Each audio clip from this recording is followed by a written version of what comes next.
sold my soul to the bottle. Still none of my friends have left me yet. I'm the same man I was since the age of 13, and I've lived my life with no regrets. If you're looking for some freedom, all it takes is 10 drinks minimum. If you're looking for rhyme or reason, all it takes is 10 drinks minimum. Oh boy, it's Sunday, Smiley. It's Sunday. It is indeed, yeah. I don't know if you're aware of Sunday because honestly, I don't really know what you're aware of. And that's fair. Just keep it up in the cosmos. You never know what I'm thinking of or what I even know. Let me switch the camera on you a little bit. Let me adjust you here. Lots of stuff goes right over my head. There you go. Well, I'm going to get you in frame. How about that? I like it. Yeah, very good. So, Smiley, are you drinking a Topo Chico hard seltzer? Because that's what this show's sponsored by. Oh, I am. Good for you. I was worried. Nothing's better on a nice hot day like this. We don't have any guests today, Smiley. Oh, no. Again? Yeah. Sorry. Everyone you have hates 3 us. lovely ladies. Just kidding. We have guests house. today. We have guests today. 3 hot chicks you've got, hey. so watch out. Pridezilla, I can say that. Pridezilla, I'm one. you can. Pridezilla is coming, right? Oh, hell yes, it's coming. It's, the attack is on. May 30th. Yes, that's correct. What time does it start? So it's a little shorter this year. It's 3 to 10. In the past, it's been 1 to 10, but my body can't take that. Oh, I don't have to get up as early. Yeah, you don't have to get up as early. Sweet. And Tractor was like, you really don't have to do it that long. I think you might want to consider just shortening it a little bit on one end or the other. So it's going to kick off at 3 and go till 10 at Tractor Wells Park. Oh, I'm not allowed in that establishment. I'm banned for life. Another one? What happened? Yeah. Another one? No, I'm allowed.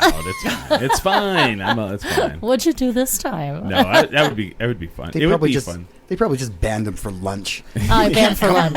For lunch. Jeremy could never ban me. He loves you. He does. I know. And I love him. Yeah. I know. So we have Rebecca here from Blame It on Rebecca. And yes. you're the organizer of Pridezilla, right? I am indeed. Yeah. And you're the MC. Me? For Pridezilla. This is news to me. 2026. Oh, yeah. When did this happen?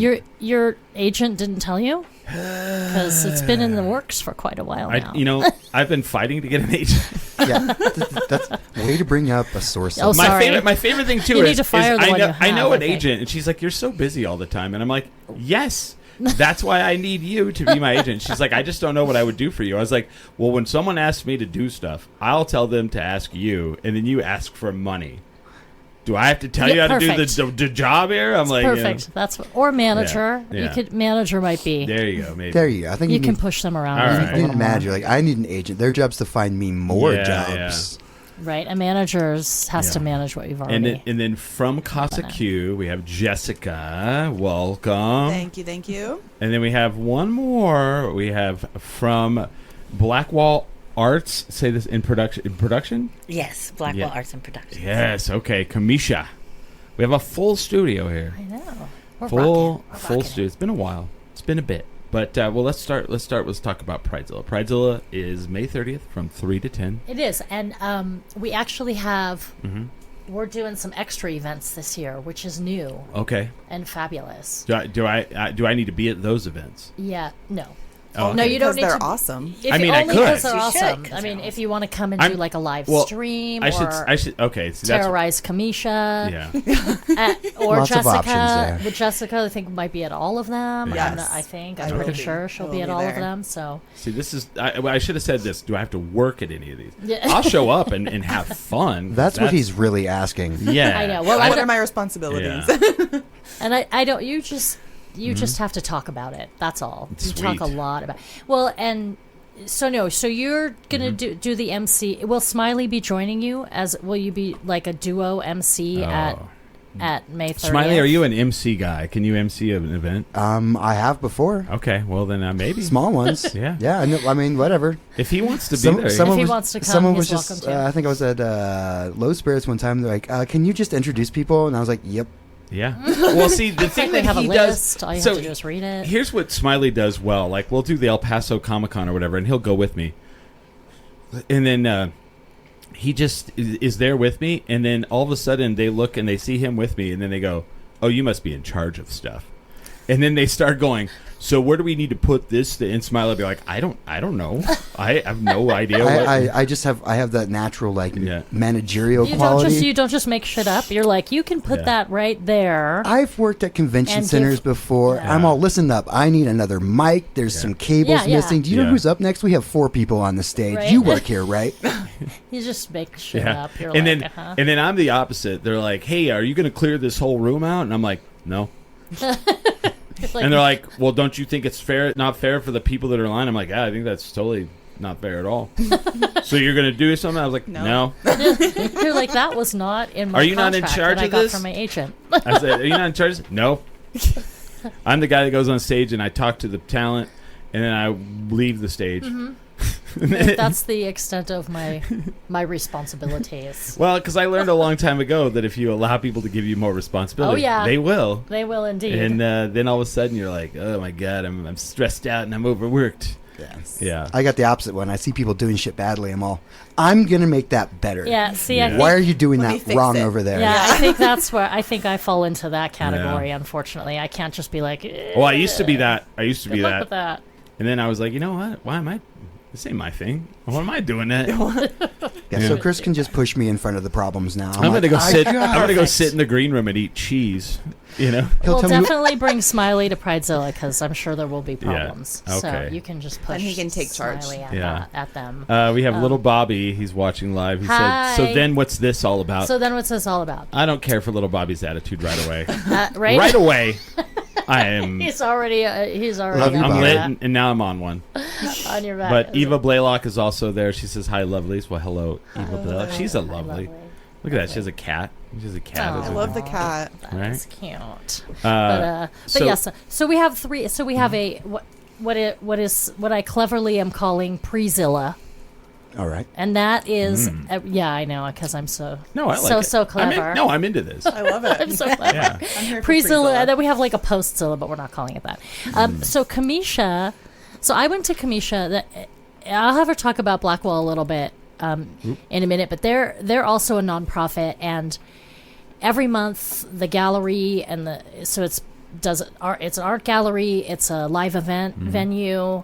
It does a whole bunch of fabulous things for the community of like young adults and old adults, but specifically it's all ages and no alcohol. So she does tend to cater to a younger crowd that needs that, that really doesn't have a whole, That doesn't want alcohol. that I think shouldn't that- legally have Honestly, alcohol. I think that's all of them. that's all of them. That's the world we're in now. To the young people. That's to the the world young we're in now.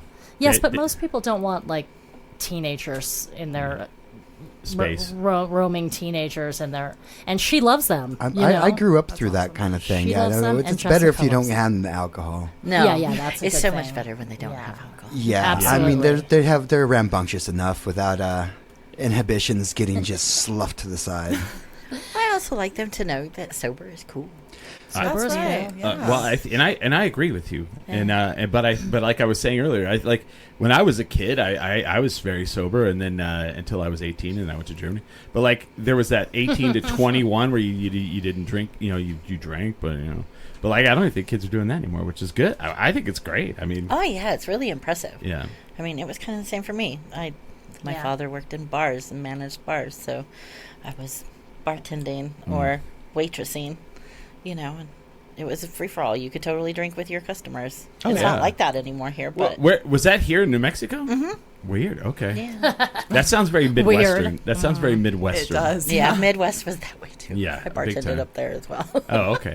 Well, not even that long ago, when I owned a bar, I could smoke. I could smoke Yeah. while bartending. You Yeah. could smoke while bartending. Ah, the good old days. You went home You're- smelling awful. Yeah, It's I true. don't First miss. thing you did was a shower. Yeah. Why? So I don't stink up my house. Little Bobby says, if you don't like my attitude, I'm going back to watching an episode of She's the Sheriff. I'm pretty sure that Bobby just watches like Nick at Night. Eva Blaylock says Pridezilla rules, and it Yay. does. It does. Yay. So, so I went to Kamisha to beg for her to do no. So what they do at Blackwall is part of what they do is they donate 10%. So they're a nonprofit, and then each month they donate 10% of their profits to another nonprofit in the community. Oh, that's amazing. wow. So they like give back. So I hit her up to see, hey, do you think for the month of May, which is Pridezilla month, you would consider having Casa Q be your beneficiary? So 10% could go to them as like, maybe part of the Pridezilla donation or the Pridezilla package. And she's like, well, wait a minute, let's do this. And she's getting on her phone. She's like, what about first Friday of May, we make it an event? And I'm like, oh boy, another event. No, just kidding. It was amazing. It was really amazing because she's like, we'll make it that. Because, Blackwall is a gallery, and they're part of the First Friday festivities that happen, the art walk every month. So we decided together, she offered to do an art show auction May 1st as part of Pridezilla. And all of the benefits just from that event all of the profits will go to Casa Q. And we're going to have live music, of course, because that's like a staple of the Pridezilla. And it's a staple of Blackwall. That's like their other main thing that they do. So so that is happening May 1st, 6 to 9, and it's like a little mini event. And it's just an amazing, it's just another thing that we're going to do to bring the community together and to raise some money. And Casa Q has some clients and residents that are going to be creating art to auction and show there, as well as the rest of the community. It's not just exclusively And what day their is that on? residents. So that's May 1st. Oh. So it's first Friday of May. Okay, first Friday. It's coming. It's coming. It's coming faster than I'm ready for because I don't Isn't even think it? I have like a flyer made. You have one. That's good. I do. Yeah. You're on top of it. Are you still doing? And you're doing a call. So she's doing a Yeah. call for art. We are doing a call for art. It is open to the community. It can be a partial donation, so you could donate part of your sales to Casa Q, or you could donate the full piece. And so if anybody wants to submit that, you can go to our website, blackwallartandproduction.org, and you can go in there and find the art submissions, and it gives you the email and a way to submit your art. And the theme is home And the theme is home. because Okay. Casa Casa. Q. Casa Q. And So, it's well- home, which well- is, where you feel you belong. Yeah. Yes. Yeah. Home I is love not it. a place. Home is where you belong. Yeah. That's right. That's Yeah. what my wallet says. My wallet actually says on it. It says home is not a place. I love that. You should submit it to the art show. Oh no, it's someone else. It's someone else's art. I can't. Someone do else's that. art. Redo it. Do it in your own. This is your own my style. art. I'm making art right now. This is it. This is our passion Yeah. right here. Yeah. Oh, some of that. I will say that, man. So, like, to go on a little bit of a tangent, like, doing this, I've been doing this 20 years, and like getting traction in the, I'm an overnight success, and it just took 20 years. And I do professional wrestling at the El Rey, and last night I had a milestone in my life. You're a wrestler. No, No. You get in the ring no, and you wrestle. I do commentary. I like Oh. if you go on Duke City That Championship fits. Wrestling and like you that watch makes more and you sense. watch it on YouTube or you watch it on local television, I'm the person that's talking, and then in between matches, you throw out, you move the story along. I actually knew that, but I Okay. just wanted to. I was going to let it hang there. I'm like, how Right? long is that going to be Yeah, ambiguous? I did So- need the clarity. Yeah. there. just wanted to Yeah. clarify. So So I work in yeah, wrestling. and so doing that's what? why you see Doing the what? wrestling belt over there. The Roots, that's our belt, the Route 66 championship. Because That's we're awesome. we're at El Rey, we're on Central, we're Route 66. That's like our mid-level belt. Anyway, last night I had a milestone in my career. I had a little boy. He was probably about 8 years old, and he came up and they were like, "Can he get a picture with the mayor?" Because they call me the mayor of downtown. And I was like, yeah. And so I did the whole thing where I got down on one knee and, we like did the arm flex, and I was just like, oh, wow, little kid. I was like, little kid came, I wanted to take a picture with you. That was like a milestone for me, That's awesome. And then the only other time I've, outside of here, we were in Chicago at the airport. That was the airport, yeah. And this kid came up and grabbed my sleeve, and I was like, "Whoa, what's going on?" And I looked down, and I was a little boy, and he was like, "Thank you for Duke City Championship Wrestling." And I was like, "What the hell?" I was like, "Oh, well, that's awesome." So yeah, so last night I had a little kid that I was just like, that just has been an That's the impactful best. thing, because you want kids are they love wrestling, and you're like, I got recognized by a little kid because they're the ones who and he's dressed up like a wrestler and he had the thing. So then I guess we talked about I had one of the wrestlers on the show a couple weeks ago, and he talked about that little kid, and so the dad filmed the podcast on and us talking about the little boy, with the little boy like flexing in front of it, and sent it to me yesterday, and I was like, this is the coolest thing ever in my life, yeah. So That's adorable. so I just had to go on that little side tangent, but yeah, Oh no, sorry. that's amazing. Yeah, there's this. So this is my art. Yeah, That's Love your that. art. yeah. But it kind of ties a little. So one of the commentators that's a commentator with me is Pollo Del Mar. Pollo Del Mar. Do you know who that is? 'Cause Familiar with the name. Chicken you do of the makeup sea. tutorials. Yeah. So Pollo Del Mar is a drag queen who does professional wrestling for the NWA with Billy Corgan, and from the Smashing Pumpkins. And so Pollo Del Mar, it's weird. Like everywhere I go, like I do things with drag queens, and I love drag queens. By the way, they are the coolest performer. Like they showed me what performance was, and I was like, wow, So, but I mean that ties into Pridezilla, because there are going to be some. Are there going to be drag queens there? So yes, we have 2 drag sets. At Blackwall, they're not. There aren't going to be. There's no drag. No. It's all soloists. Okay. One duo. And we'll go back to that. But the drag, we do have a set of drag at Pridezilla inside Tractor, and it is presented and produced by Rocco Steele, who's a drag king. Oh, okay. All right. And we usually have mostly kings, but I think this year it's expanding to have Yeah. drag queens too. Just the kings don't get nearly as much stage time and attention usually as the queens. So Isn't that originally I was interesting, right? Like that's a whole dynamic, right? I know, right? I don't even know what that says about genders, but I'm not even going to make an attempt.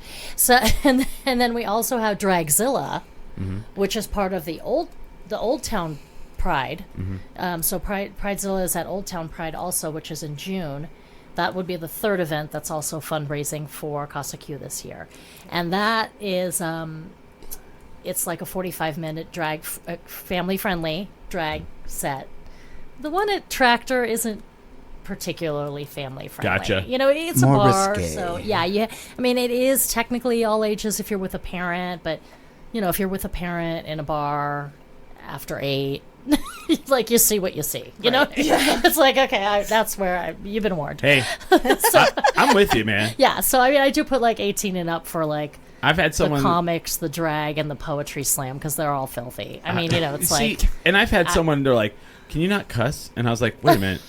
I was like, "Why?" And they're like, "My kid's here," and I was like, you brought your kid to a bar. Right? Yeah, a bar. You forfeited What do you you forfeited your that's your and censorship. The outside, the patio, we keep pretty family friendly for the most part, except that our last band this year, the headliners, called Pussy Vape. Oh, I know Pussy Vape. Yes, Amazing. they're super fun and they're talented, and they're not particularly kid friendly just because of the nature of their name. Actually, their stuff. No, not just because of that. Because I saw them a huge couple weeks ago. inflatable. Yeah. Did you see the huge inflatable penis No. on the stage with them? They were opening. Yeah. I don't think they. So they didn't go do the whole shebang bang. Yeah. Okay. So that's a little bit going to be marked as 18 and up, but they're the last band. Yeah. On the main stage, so if you're under 18 and you're at Tractor at that time, at 9, yeah, because they'll go on probably 9. You've 9, seen 15. an inflatable penis in your life, like at that huge, it's not life size, it's like Zilla size. Oh, okay.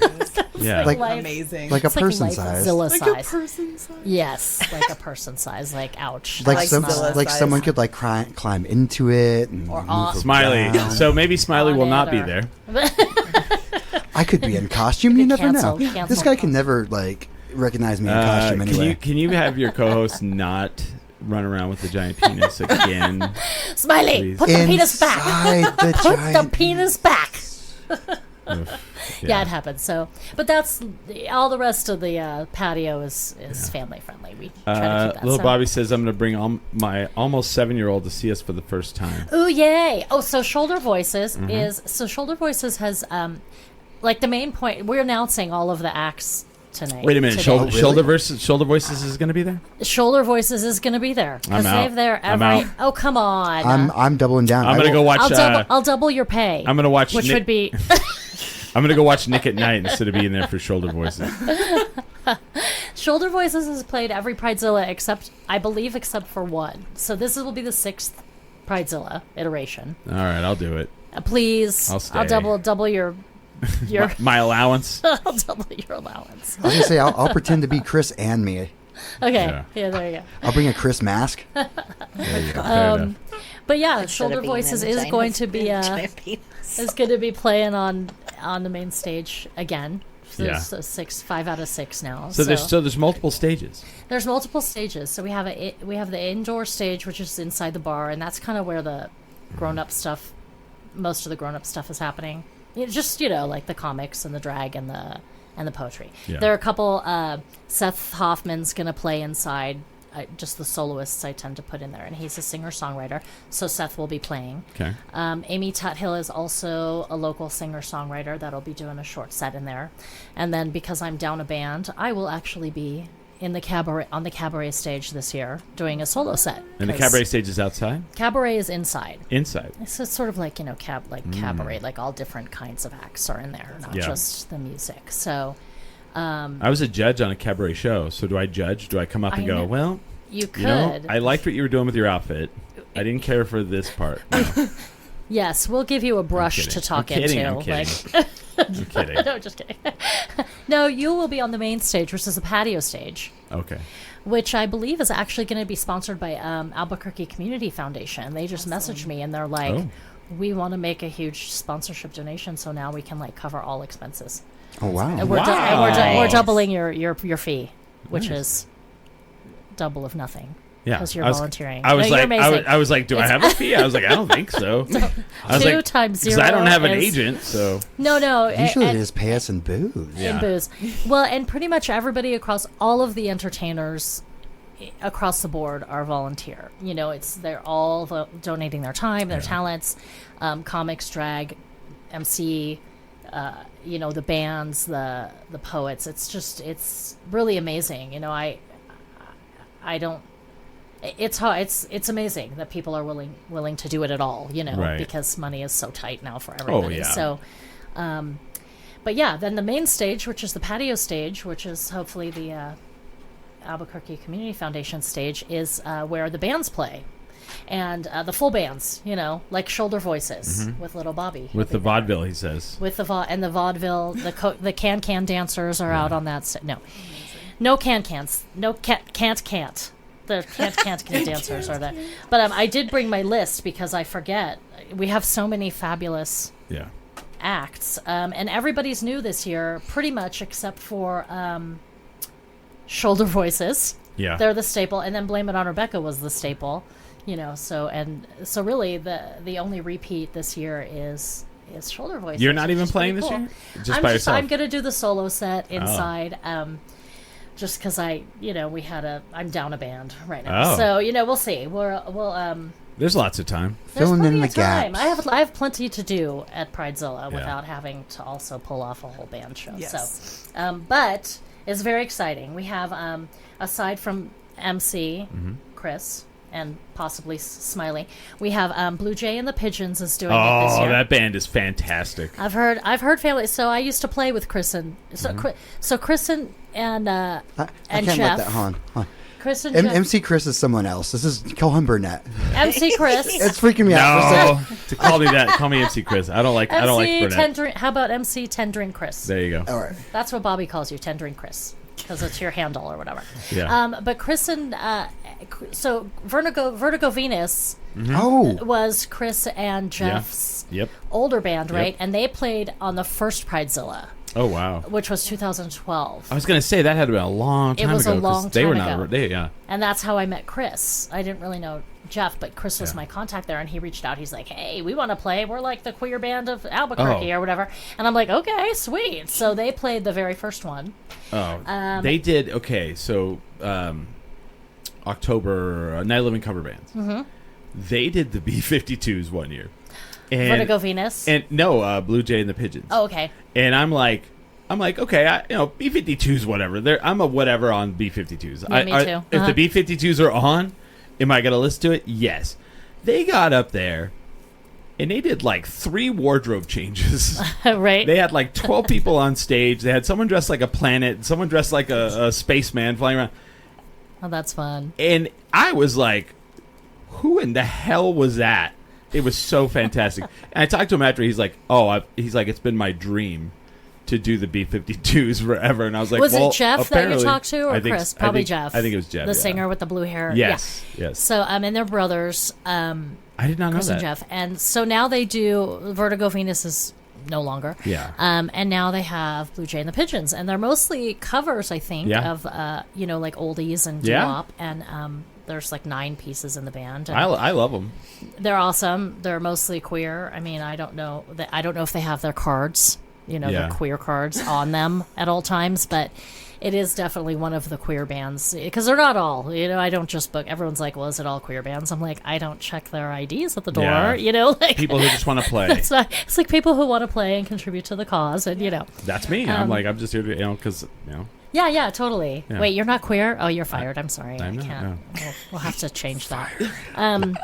But yeah, and I'm kind of going in order of appearance, too, Okay. on that stage. So as far as I know right now, things change, subject to change. So that's very, very exciting. I'm excited to have them. And I've known them for years. And Chris and Jeff and Casey, they played in Blame It on Rebecca for a while, too. Okay. So they were part of my band for a couple of years there. And now they're doing this Blue Jay and the Pigeons thing that I just hear is fabulous. So I'm very excited about that. We have Products of the Golden Age, which is rap. It's hip hop. Okay.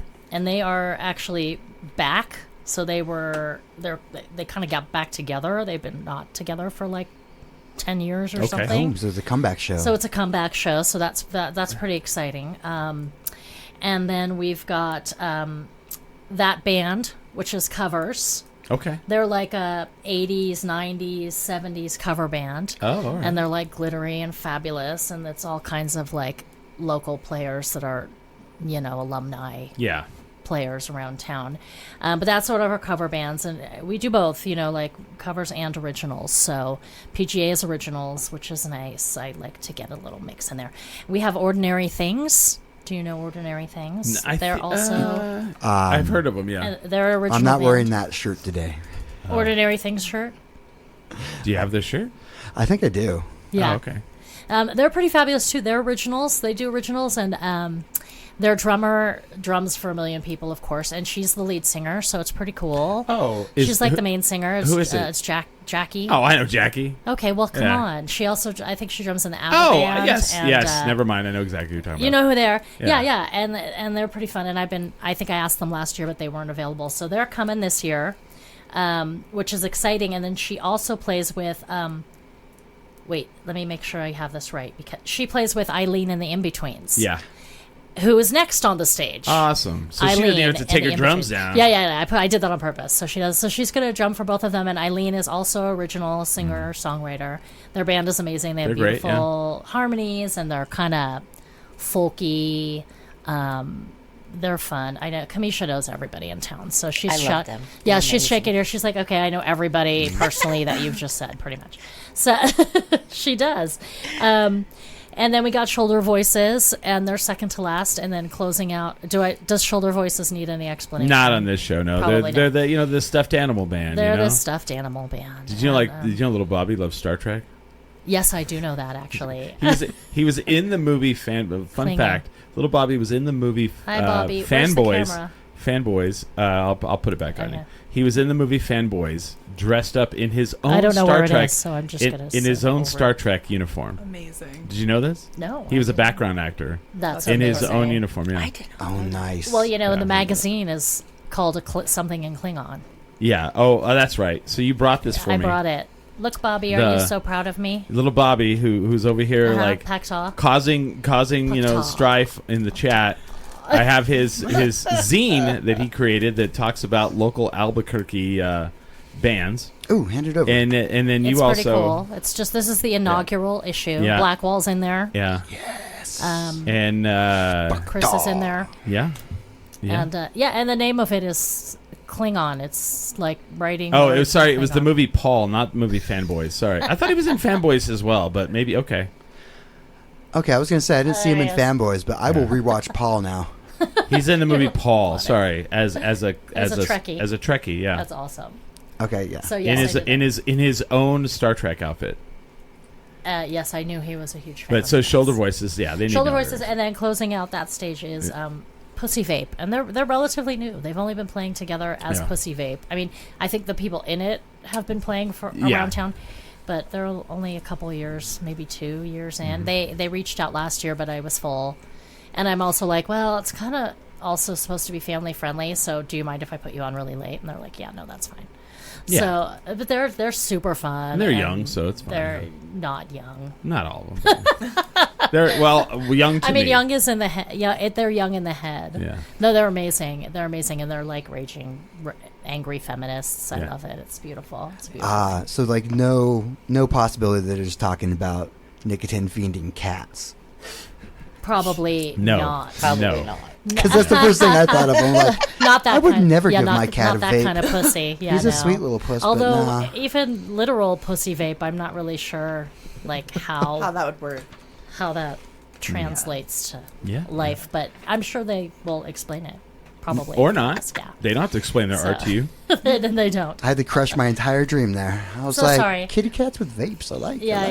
yeah. Oh, Smoking raging feminists. cats. Probably not what they're Yeah. talking about. Well, in the second hour, I'll do something pretty smiley about cats then. About cats. Oh, fantastic. Nice. Yeah. So that's pretty much, and then we've already talked about the cabaret and everybody coming back, the drag, the poetry, the comedy is all coming back in the cabaret parts. Who's doing a comedy? Do you have? So comedy is going to be presented and produced, booked by Mary Bird. Okay. And we had like just an amazing lineup last year, because she does pretty much runs the Funny Fiesta. She's one of them, yeah. One of them, one of the producers. I'm not sure who else is. She's the one I know. So, Yeah. I don't know. She's the one I reach out to and be like, hey, she did the blues show this year and it was awesome. The Dirty show. I went to go see Mary in the Dirty Comics at the Funny Fiesta. So, are you hiding? Are you deleting Bobby's No, messages? I was popping. I was trying to. No, I was clicking on the one that I wanted to click on, and then he added another one, and I clicked on the wrong one. Oh yeah, you're getting deleted, Bobby. No, I'm just kidding. He said he lost a vape pen in the couch you're sitting on. It was in the other couch, and he said lots of weed in it. Oh no! Thanks for bringing your weed, Bobby. Your drugs. In the other couch, studio. so you threw away a couch. Chris's old couch has a weed pen in it. Someone's gonna be. Someone got a weed happy pen at the desk on the curb. Curb So score. yeah, so I would like to also talk about who's coming to the Pridezilla. Let's do it. The Black bands, Wall. the Black Wall bands. We've got Saint of Trains, and he's a singer-songwriter. So this is all kind of acoustic-y background to the art show. So it's not, the live music's supposed to be like atmospheric. Like here we're doing this while you look at beautiful art, and buy some. But we got Saint of Trains and Mae Darnell, who is with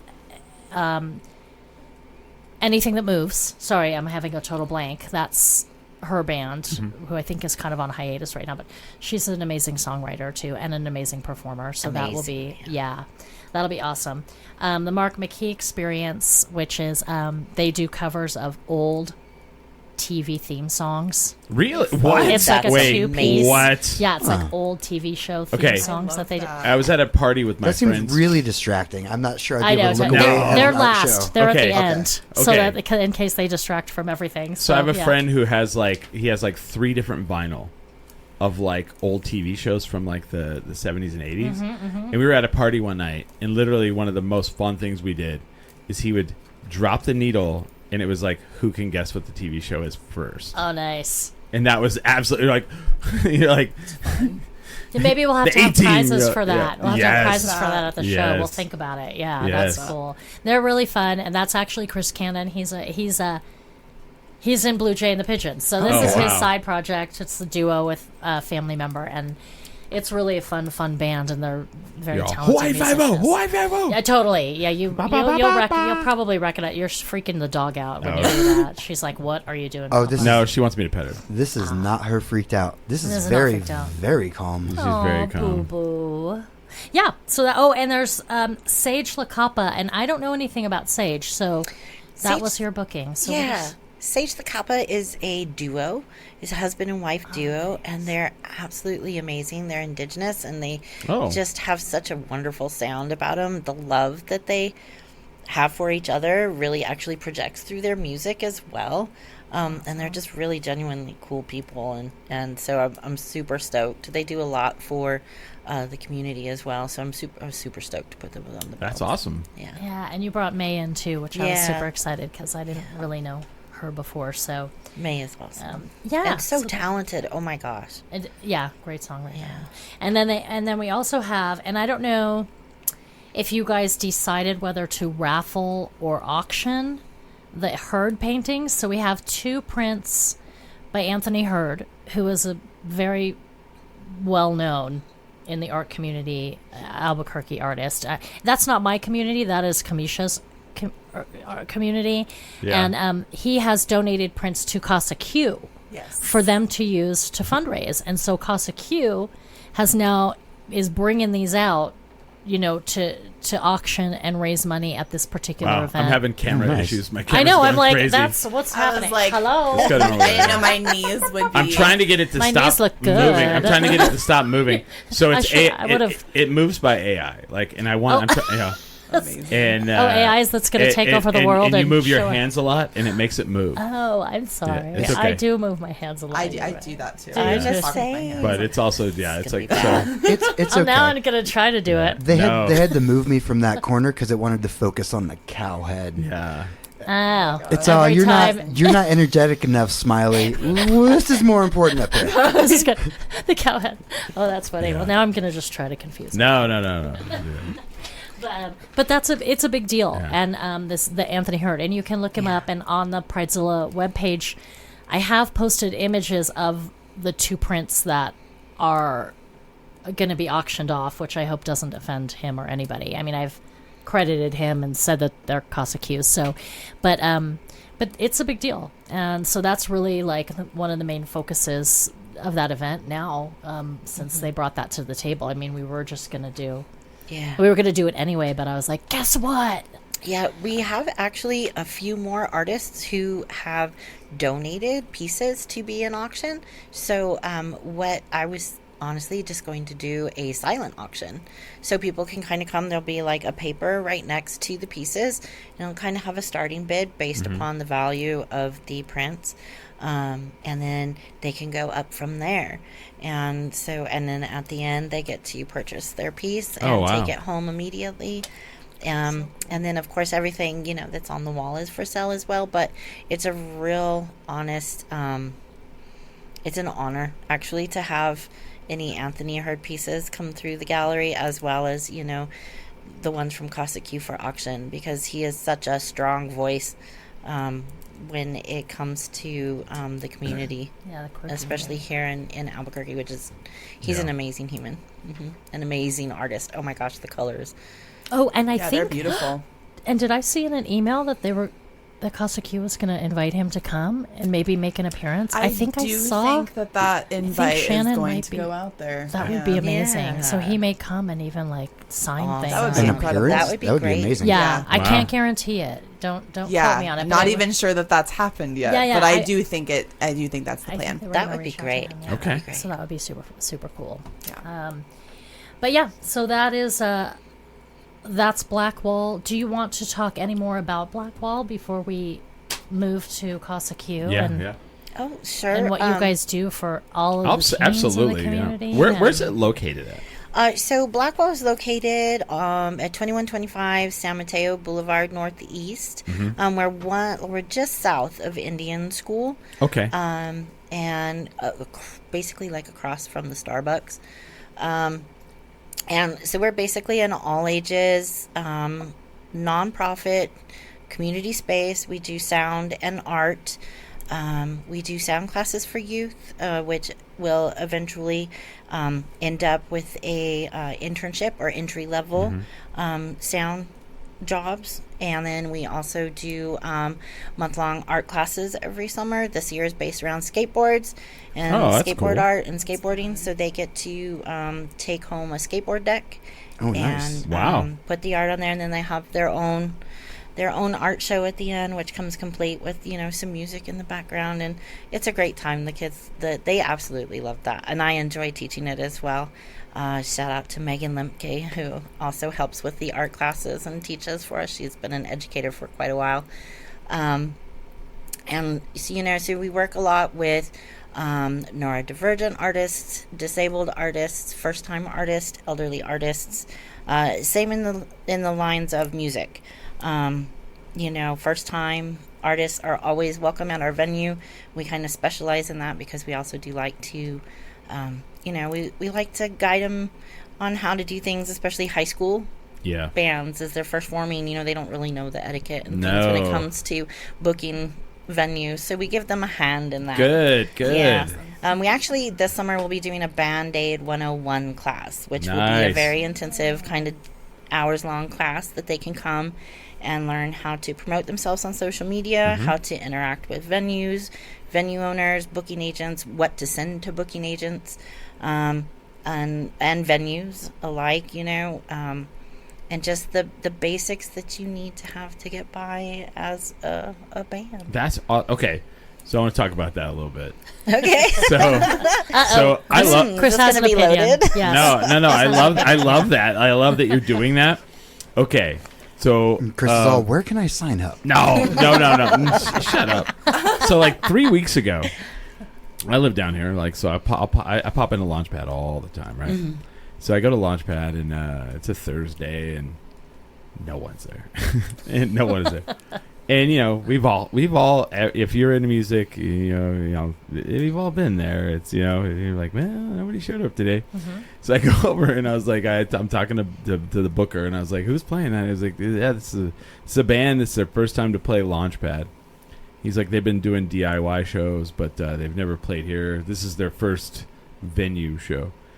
I go over, and this little band that had never played any venue that wasn't a DIY space had CDs, vinyl, tapes, 3 different T-shirts, and then stickers. And I was like, holy shit. I was like, tell me your parents got money without telling me your parents got money. Yeah. And I was like, but they didn't have nobody to watch them. So I was like, aw. But I was like, but they were in like, I was asking, and they were like, yeah, we did this show one time and opened for another band, and they were like, where's your merch? And we didn't have any, so we freaked out, so we got merch.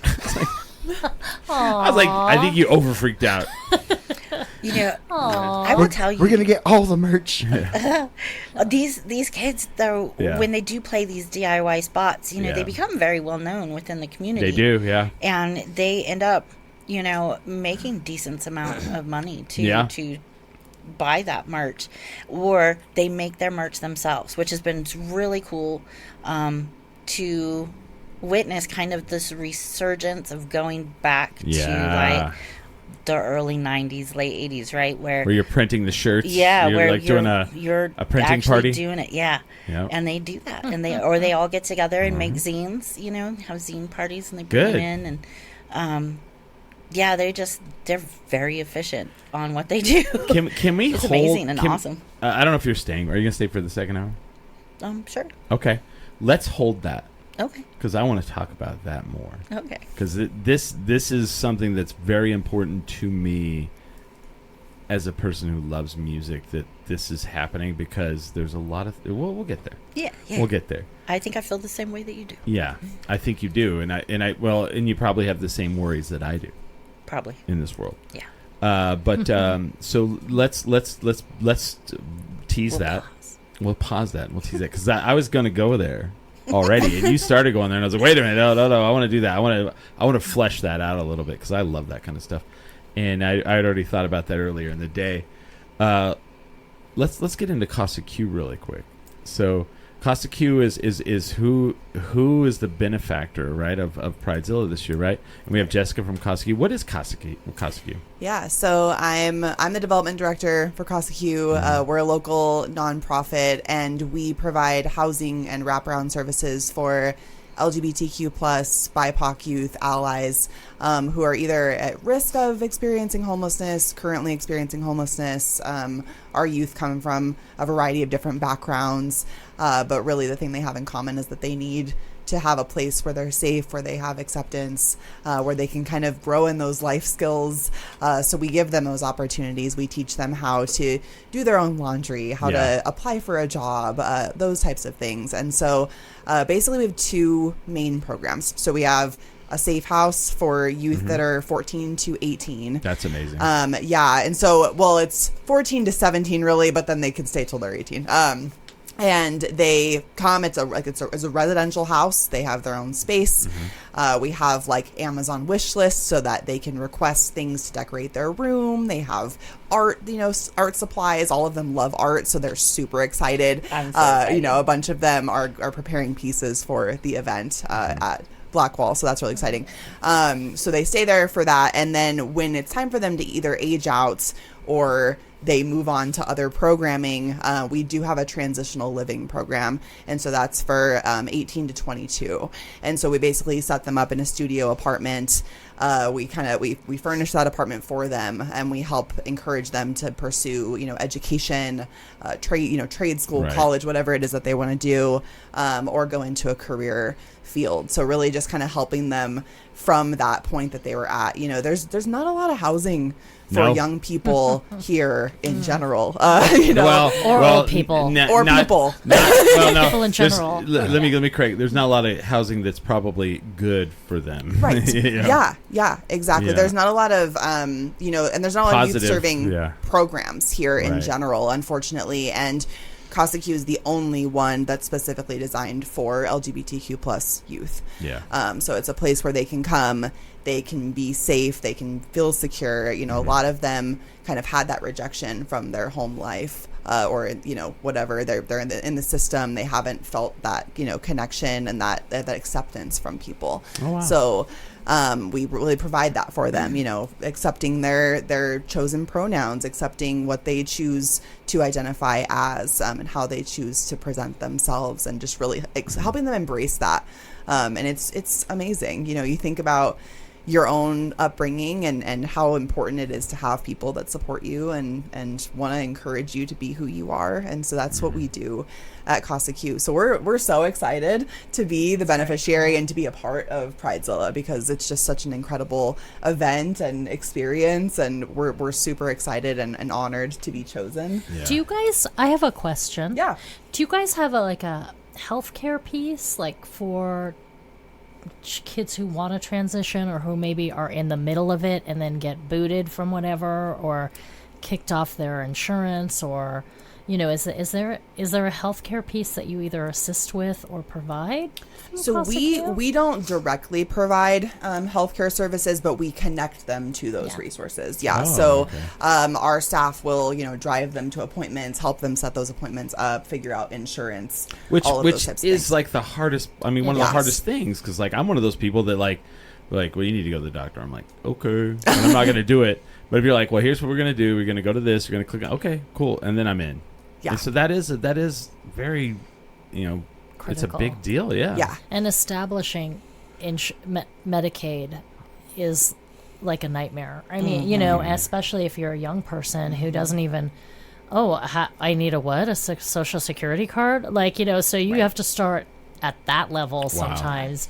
Like, okay, first we got to find your birth certificate and your social security card, which both cost a lot of money, by the way, to get. Yes. If you have to replace them, which I would imagine is probably a common situation with your people coming in, your clients coming in.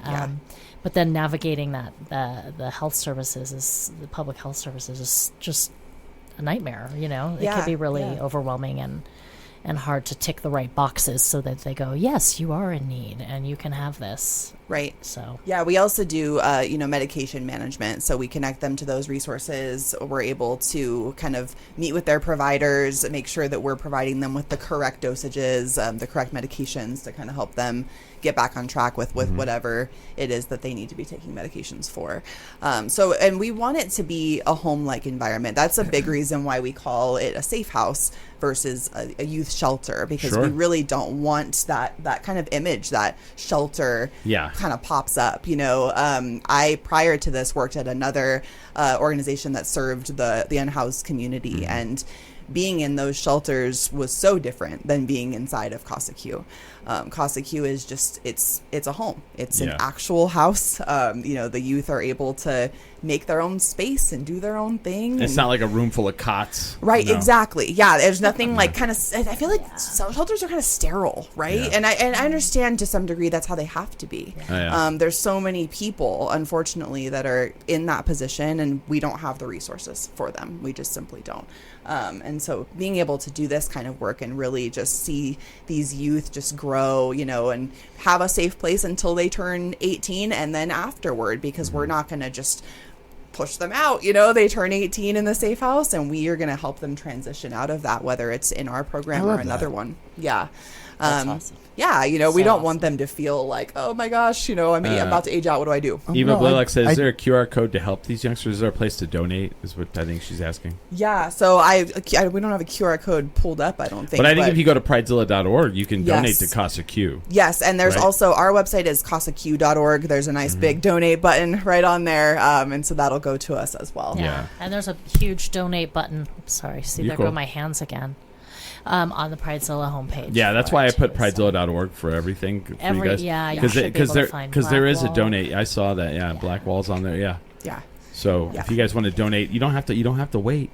You can donate now. Yes. No, and they also, are you guys still collecting? The other thing, and I did this recently, because a trip to the Dollar Tree, you can spend $25 and just buy so much stuff that they need. And that's just my, that's my example, but they are always accepting, and, if you message them or whatever, because they don't have an office per se, right? They don't have like a public facing place you can go, but they're always looking for home goods, like, I mean, not just hygiene, but like, I'm sure like cleaning supplies, like Casa Lola, like paper towels and toilet paper and toothpaste and soap and all the things that you don't really think about until you have to move out of your house and your parents aren't buying them anymore. You're like, oh, shit, I'm out of toilet paper. Where's mom? Yeah, all the things. So you can, goods donations are also really helpful, and I mean, money's always great. Yeah. Right. Yes, I don't mean to speak for you, but but just for other people, like, because I feel like, making the trip to the store, I'm going there anyway, throwing in an extra $20, whether it's at the grocery store, at the dollar store, or wherever you're going to be, and getting, a bunch of supplies that then can be used is sometimes even better than money, because, it's like, okay, well, then you don't have to go buy all that stuff. Totally. So yeah, definitely. And I thing. think there are multiple ways that you can give to CASA-Q, whether it's, fundraising, again, giving monetarily is always fantastic, of course, but if you'd rather do something tangible, like I said, the hygiene drives, we're always doing that, always in need of those kinds of items. We have a meal train on our website, so you can make like a homemade meal and bring it for the youth. That's cute. So a lot of people do that. That's really fun, and it gives the youth something to look forward to. It's something kind of different, someone made us enchiladas, like I want enchiladas tonight, and so they'll get their little enchiladas, and it's great. They get so excited, and to have that kind of difference in their weekly diet or whatever is fun, and it's exciting. It's a way to show you care. So if you like to cook, you have your like mom's recipe or something, you can make us something and bring it over for the kids, and they love that. And then the Amazon wish list that I mentioned earlier as well, if you want to do something a little more personal, those are also up on our website.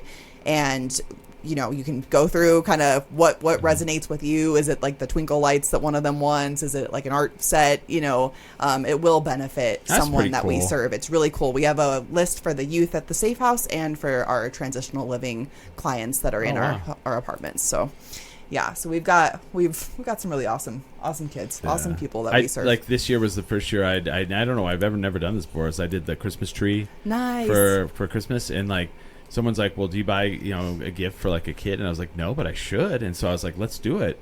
So I went down there, and I was like, here was the problem I ran into. I was like, I'd pick up the thing and I'd be like, I don't know what that is. And then I'd pick up the next one and I'd be like, I don't know what that is. And I go, monster trucks. I know what that is. Got it. Yeah, exactly. I'm on it. And so I got some monster trucks awesome. for some kid. And I was like, and so then someone's like, what'd you buy him? I was like, well, I bought him what I wanted. I bought him the thing that if I was that age, I'd be like, this is cool as hell. Yeah, that's how you pick out presents. Yeah. That's cool. It was like the monster trucks that like you put on this thing, and it has like a jump, and then you can like put a loop-de-loop of fire, and then like on the other side it can land, and like you hit the thing and it shoots it off. And I was like I kind of want to do this. Yeah, you kept it, didn't you, Chris? No, I did not. But I was like, should I get 2 of these? Did you buy doubles? No, I thought about it, but I think that stuff's fantastic. And then I was like, so I'm like, I'm doing this every year. So that's a good idea, the wish list thing. I like that. Yeah, it kind of gives people a way to like connect with the youth, like in a more personal way, I think, than money. Some people, that's just, they prefer that. Well, and then gift. It had a toy, and then it had clothes, and I was like, well, it was like either or, and I was like, I'm not doing clothes. I mean, that's awful. Like, when you're a kid, you're like, I don't want clothes. I got socks again. And they're like, well, you need those. Ugly sweater. Chris got him an ugly sweater with a no. I got him monster trucks because I was like, I'm not getting them clothes. That's fantastic. They were all, these are the clothes they need. I was like, no, they need a monster truck. I'm sure they love the monster trucks. Honestly, that's exactly what they want. Yes, they need Gravedigger. That's what they need in their lives. Yes. Yeah. No, I think anything. Like, think about like what you want, what you wanted as a kid, like you said. Like they want those same things, and they don't have the resources. And so we do everything that we can to provide those experiences and those things for them. Yeah, I dig that. Yeah. We're going to take a break, and then we're going to come back and we're going to talk some more. We're going to talk a little music. We're going to talk some more Pridezilla. So pridezilla.org. It is May 30th, but when is the Prizilla? So we have May 1st is the Prizilla Blackwall. May 30th is the big Pridezilla at Tractor Wells Park. And then is the after party later that night? Or no, there's actually, Old Town started doing Pride again, an Old Town Pride overall big event. Okay. And Pridezilla comes in to the Tiny Grocer patio. Oh, and does a wow, Pridezilla that's Old cool. Town. I like that place. Yeah, and it's a like misnomer because the patio's huge, even though the grocer is tiny. Yeah. So we come in and take a stage. So there's like a bunch of different patios that take part in it. Yeah. So it'll be June. I think it's June 13th this year. I mean, ours is June 13th, so I assume that they would have scheduled, not around me, but Tiny Grocer would have scheduled their Pride event during the Old Town Pride. So that's June 13th, and it's I think they go all day and all night, but we're going to be there from like 1 to 6. And that's the after party, huh? That's sort of like the post-Zilla. Post-Zilla, not the after party. And there's great music on that too, and we can maybe talk about that. And Casa Q will be out at all 3. Okay. Yes. And we have like other stuff going on there too. Sweet. So yeah. And if you guys want to donate in the meantime, please do. You don't have to wait, and you can go do all the cool stuff while you don't have to wait for the event. Go to the event, donate the event, and then also donate before. Who cares? Just do it. Yes. Just give us all your money. Yeah, because it's a free event. It's a pay what you can with a suggested $10. Okay. But if you want to do more, we don't turn money away. And if you don't have 10, we still want people to come and enjoy it and be part of the community. So yes. And then we'll wait till you've had like 3 or 4, and then be all, where's the $10? Yeah. It'll be, hey, where's the money? Remember that 20 you were going to give me? Yeah. That's awesome. I'm excited for it. I'm very excited. So to plug one more event, we've got something also coming up, Smiley and I. Oh no, do we? Yeah. No, I'm kidding. April 11th, Cardboard Playhouse is doing a marathon live stream to try to raise money to get their own space. Ooh. And we're going to be live online. So they're going to do all day. I think it's like April 11th, 5 p.m. to 5 p.m. the next day. Wow. And Smiley and I have agreed. We volunteered for. We volunteered for the midnight to 2 a.m. That's right. spot. We're like, we are funnier than bars. Yeah. You come and you look at us. You look at us. Yeah. 12 to 2. No. Yeah. Us. So we're gonna do the midnight to 2. Most people get an hour. I was like, let us have 2 hours and we'll do midnight to 2 because that was like when no one wanted to do it. I was like, we're gonna do midnight to 2 and we're gonna have a party. Awesome. We're gonna have a party at the box downtown, and if you want to be a part of that, PM me. And we're gonna. So far, we have a couple things we're gonna do to raise money. One thing is we have this alcohol here called Malort, and it's from Chicago, Illinois. It's known as one of the worst tasting alcohols known to man. Nice.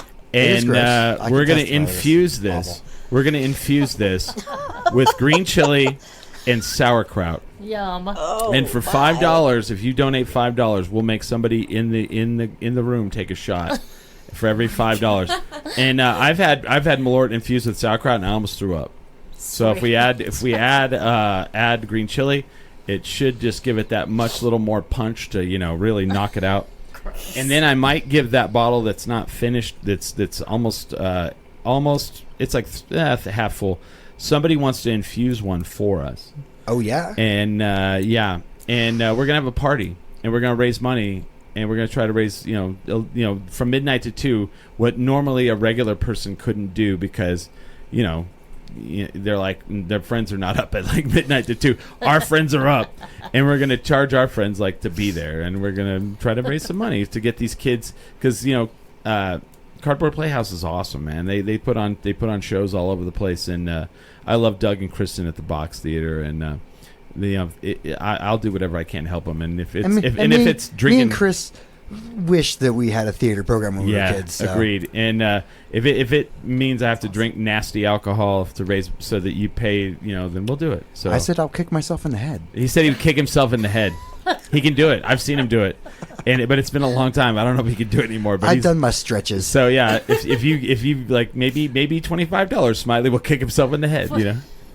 I used to be able to knock myself out. That was how good I was at it. I've seen him do that too. So yeah, we're gonna take a break. We'll be back, but April 11th we'll be live streaming. So we're here to we're raising money now. It's like that.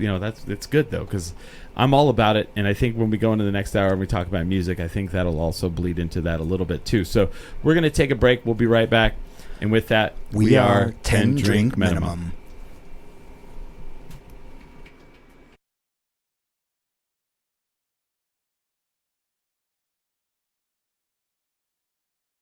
Oh boy, it's the Billy / Wavy Hour.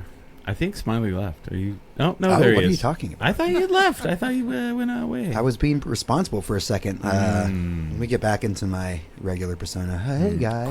A crazy man? Oh, that's right. I'm completely irresponsible. Crazy man. If you were here for the first hour, then you'll know who's with us. But if not, we have Rebecca from Pridezilla with us. Yay. And then we have next to her Jessica from Casa Q. And then we have from Blackwall Arts and Production, Kamisha.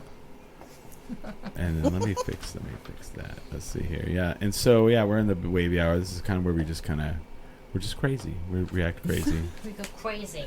We don't, but no. Yeah. But I want to get a little bit into what Kamisha was talking about in the first hour. You were talking about DIY, like music, and like getting people excited. I mean, you have people that are excited about music and they don't know where to play music and they don't know how to do music and they don't because they're new, right? Mm-hmm. Is that kind of where you were going with that? Yeah, that was kind of where I was going with that. And the thing I want to get into a little bit with that is we're living for the first time in all of our lives, we're living into this weird era where the music industry is in the biggest like trash hole of its since ever. Like it's terrible. It's like really bad. You have major bands that are openly saying we no longer are going to tour in the United States. It is not profitable. We do not make any money doing it. And then you have people that are like no longer making being in bands because it's not a thing that you can actually do. It's such an uphill battle because there's like regional, and then there's like mega famous Taylor Swift, and there's really very few. There's like very little in between. And one of the things that I saw recently, and I don't know if you guys have read this, is the major labels are now taking music that has existed. For example, Queen. Queen is one of the major examples, and they are auto-tuning Freddie Mercury. What? Yeah, that hurts my heart. and the reason why is because young people are not used to listening to music without auto-tune. So they're modifying music that already has been recorded years ago.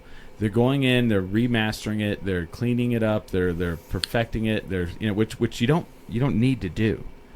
It already was loved as it was. Mm-hmm. And have you ever like gone on like Spotify or whatever, and you're like, well, the drums don't sound like I remember the drums really hitting a lot harder. That's because they've changed it.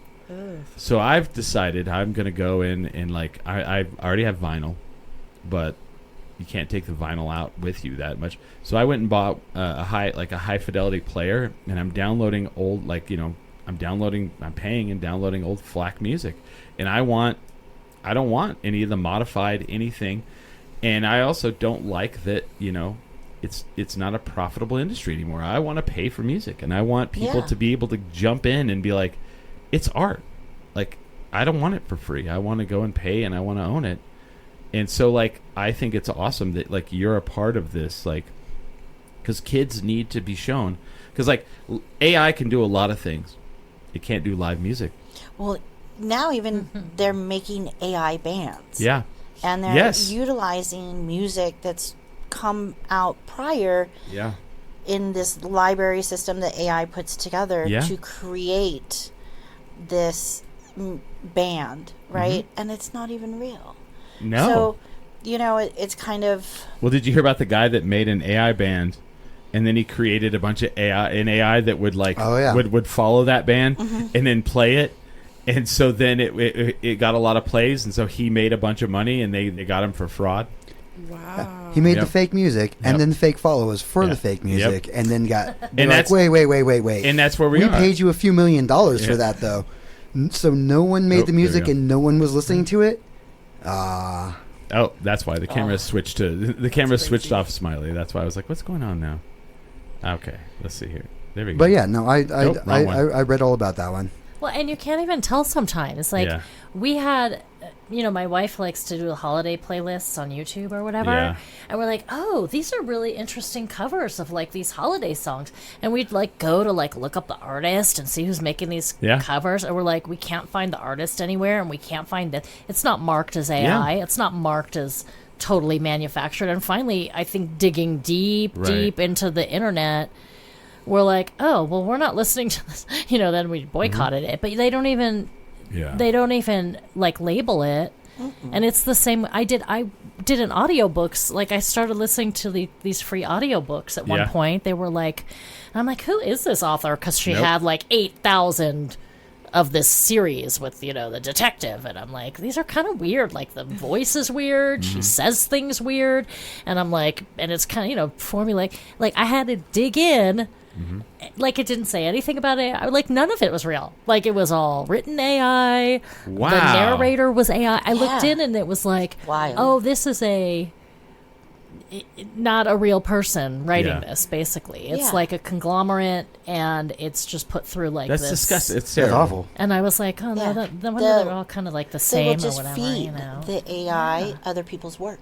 Yeah. And then spit it out as their own. Yeah. I mean, but they don't even label it. People can do that, except we put our own like swing. You. Well, and so I went and did this. I ordered this. It's a you might call it an MP3 player. That's kind of a weird way to say it, I guess. But I don't really have a better way to say it. So this plays like it will play MP3s, but you can download like FLAC files, which is like really like lossless, like, because I don't want to go back to tapes. What are FLAC files? It's like an MP3, but like a higher fidelity, like literally if you recorded it off like the vinyl. and somebody's going to be like, no. But that's fine. And so it's That's like, just layman's it's terms, so layman's what I'm terms. hoping is like a lot of Simple. musicians now will start doing like a thing where they sell their record in like a FLAC format. And so like that's a this has a brilliant little, idea. it has a little memory card in it, and you could put, it's like an iPod again. It's like an iPod again, but it's like high definition. It's like not, MP3s. MP3s are shit, which is fine. If you want to sell your MP3s again, sell them again, and I'll buy them, and we can, I want to go watch live music again. You're starting to see bands give up, and it was hard. It's always been hard. Yeah. It's always been hard. I mean, it's not easy to do it. It's not easy to be, but now it's even harder. It's like It is. Well, and I actually asked Kamisha recently when I was at the gallery at the space. I'm like, what are the kids doing for merch? Like, Yeah. remember I asked? I'm like, Yeah. because I didn't even press my last album, like into a CD, because I had up until, way after it went out of fashion, because I like to have something tangible. And I think you said they're doing cassettes. They are. They are. Some of them Yeah. are They're doing cassettes. I've seen cassettes again, which but is crazy. But Some are doing okay. vinyl, but not too many. Yeah. It's expensive. That's mostly expensive. touring bands, Yeah. that kind of come through. But the kids are mostly like they're making their own CDs and they're making their own cassette tapes. They're going and reverting back to, you are. Yeah, they are. CDs are back. Yeah, Yeah, it's they are. fantastic. I've been seeing it on YouTube. Like the trends on YouTube right now for music are CDs and vinyl. In my And- household, CDs never went away. Yeah. That's the only thing in my living room is Same still with a CD little Bobby. player. You should It's see his all collection. Oh, I know. quick. Well, the only thing that like you can stream stuff like in my living room, or there's a CD player. Yeah. Those are your options. So I was looking. So I was I was doing research, and CD players are starting to raise in. They're starting to come back. I got a digital one. You can it's Wi-Fi. You can just plug it into anything, or Wi-Fi connects. And it's like that. The industry is like to the point where now you have to like start learning these different terms, like DAX and all this thing. And I was like, oh wow. And I was like, or I could just buy this and I'll download, I'll buy them and then throw them on there, and like, because I love vinyl, but you can't take vinyl with you. And CDs are also a little tougher. So I was like, I'll do this because I can, still Bluetooth it. They're still a little fragile. I mean, these are things you don't want to leave in your car. But I'm all for it. For it.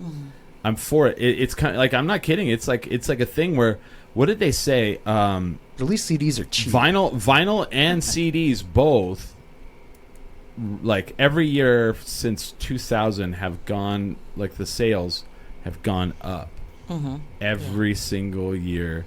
And this year it was kind of, I can't remember what it was, but like, I just saw the same treatment for a tape deck. It's like a Sony Walkman. Yep. But it's digital Wi-Fi. You can buy goes on your hip. This thing that I just held up. You can buy Sony makes a Walkman. It's a thing. It's a thing. And it plays what? They're called No, it plays. They're called FLAC files. FLAC files. Oh, no, but I saw one's actually. And where do you buy your cassettes. FLAC files? Oh, there's several places online. It's like you can go online. Because I used to get them when I would record reel to reel back 1,000 years ago. Yep. I would get FLAC files that I never knew what to do with. Really, I mean, I would send them to the people to press. Okay, so when back in the day when MP3s were like huge, you notice you could put like a lot of MP3s on a CD. Well, that was because they compressed them. They squish them, yeah. They crushed them, and when they crush them, it really, and it was it really bad? No, but like to an audiophile, they're like, oh, this is so compressed and awful. So you could tell the difference between that and a CD. You could. Yeah. So with a FLAC file, it's a little more. It's like having CD quality on an MP3 player. It's just the difference. And then a wave is like right in between. Somewhere in there. Because that's supposed to be lossless too. Yeah, there's several different versions of it.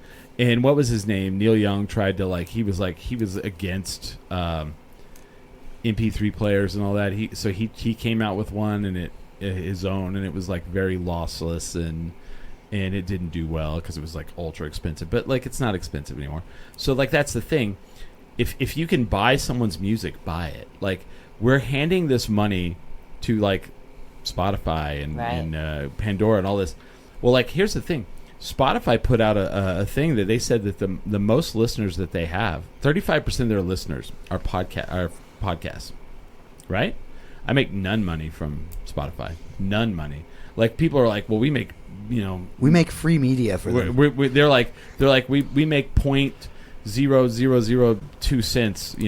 I don't even make that. Yeah. I don't make that at all. And I've watched our shows on those platforms. They can just put advertisement anywhere. Put advertisements all over the place. They do whatever they want. We make none of that money. And then they do that with musicians, and then they go, we're struggling right now, and I'm like, how are you struggling? Yeah, how are you struggling? Oh, I'm so sad. All your free revenue. And then you find out they're like throwing billions of dollars into like missiles and stuff, like Spotify, like they're doing, isn't that right? Something like that. It was yeah. I mean, and ICE as well. There you go. And allowing ICE to advertise on their platform, and I think like especially the youth now, like I said, they're really smart. They get what's going on out there. They see how everybody struggles with Spotify, Ticketmaster. Fuck Ticketmaster. Yeah, fuck Ticketmaster. But they've seen this struggle, right, with older people in the scene or their parents who are also musicians. Yeah. And they're just not going to have any of it. You shouldn't. And as you should not, no. And I think that's also why there's and I love Albuquerque for this. There's such a resurgence of music spots and DIY spots coming back to, really kind of bring that music back in, and Launchpad and places like Sunshine and El Rey, they bring in the larger acts. Which is fantastic, but Launchpad also really works a lot with the local. But they need a feeder. They need something to feed them. But they do need a feeder. Yeah. So, did you know? I didn't know this, and do you know where why Albuquerque is such a DIY scene?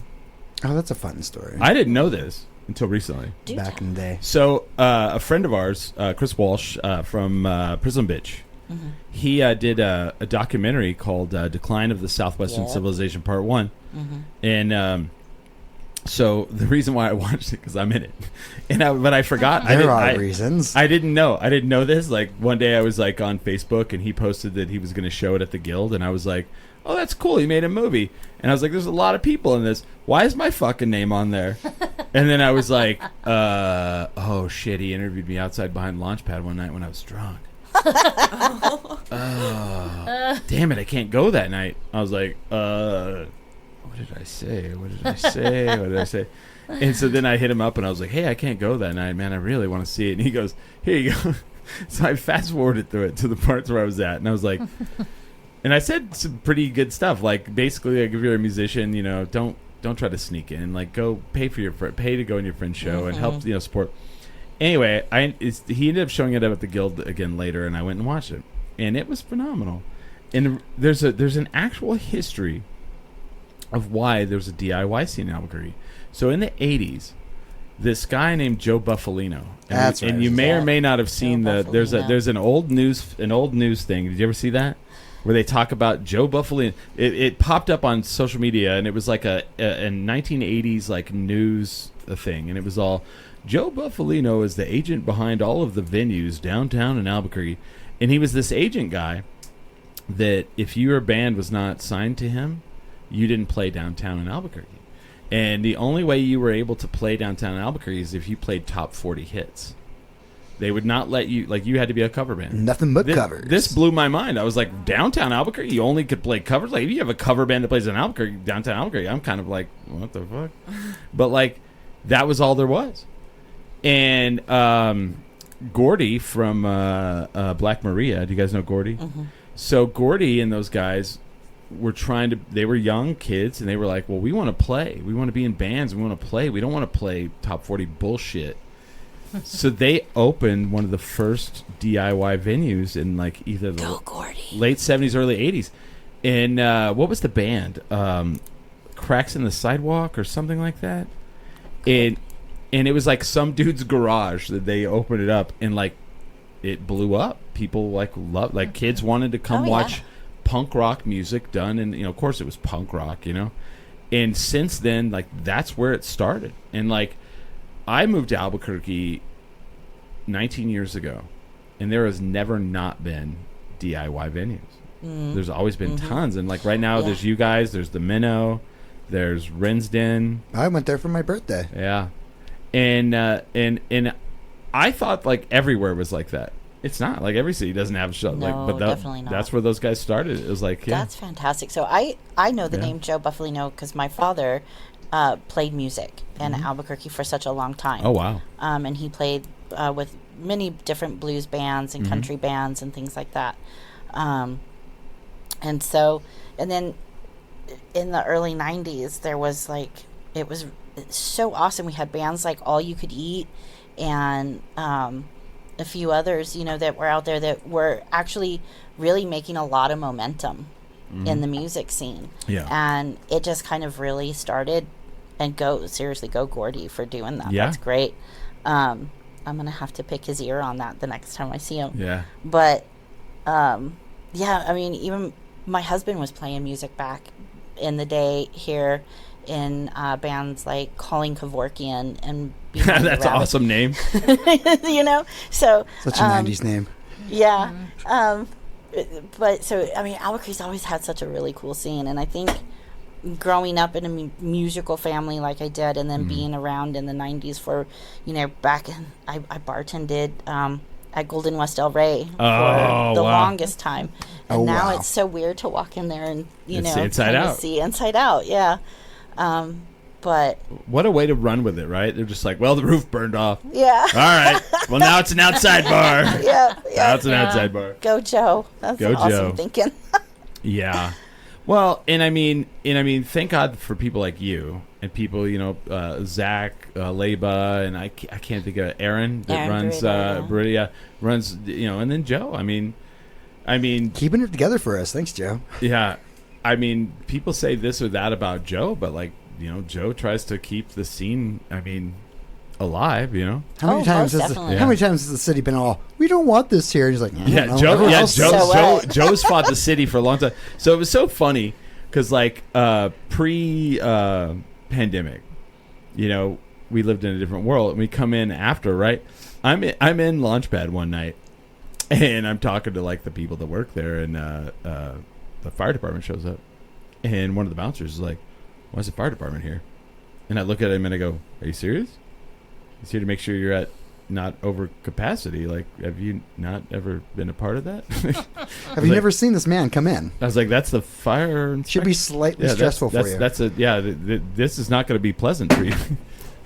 And I had to break that to him as a just regular patron.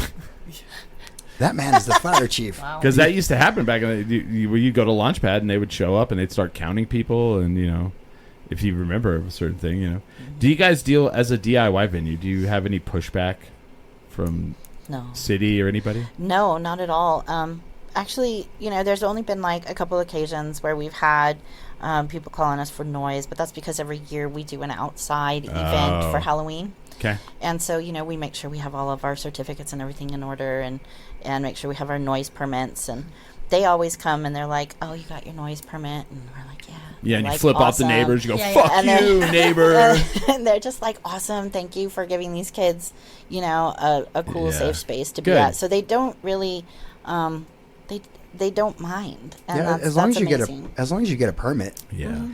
Man, that pisses off your neighbors, though. Sure does. And I think also because there's no alcohol. Yeah. I we're think very strict. And the fire and alcohol bureau they like to go after the people with the liquor licenses because it's bigger fish. I don't think it's alcohol, tobacco, and firearms. Well, whoever's going after. You guys aren't Waco, are you? I'm just kidding. Yeah, right. It's. I think it's with without having that factor. Yeah, I think. Yeah. I don't know. Some private clubs they do the alcohol, and you have to have the membership, and so you can kind of come in and your membership is what helps to purchase the drinks or something like that. And we just never really wanted it to be on that level at all. We just, there's just something really cool about having a spot where kids can come, be themselves, feel safe, feel genuinely seen and heard, and can have a really great, safe time and they know that they're safe. Isn't it weird how like just those things makes kids like want to come and be a part of a thing, and like and you're like, wow, look how flourishing this is. Yeah, well, it's important to them. Yes, it's important to be seen. It's important to be yes. heard. You know, and especially with everything that's going on in the Empire of America right now, right? Like, well, what's more? Okay, I had this argument with somebody.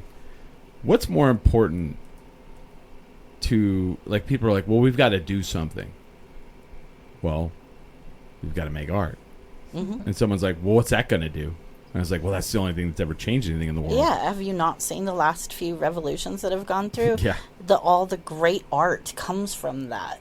You know, if you're not making art through these times, what are you doing? Yeah. Well, and it's connection. And it is connection. And building community. And what I love that you do is you give a place for these young people to connect to something. Mm-hmm. You both do that, you know, and that's so important because we're so disconnected. The whole country, world, city. I mean, it's like, and that's where art comes back. It's like, well, what the hell is that going to do? It's like, well, it brings people together, which is what you kind of needs to happen in order to change things or have some security and safety, you know, and to kind of add on to that, right, to add the philanthropy part to that, right, a lot of these young kids now are coming to me wanting to know how to throw their own fundraisers, how to build their own shows, who to fundraise for. And, you know, I let them know how to vet. You know, we go through, we pick, you know, who they want to raise money for.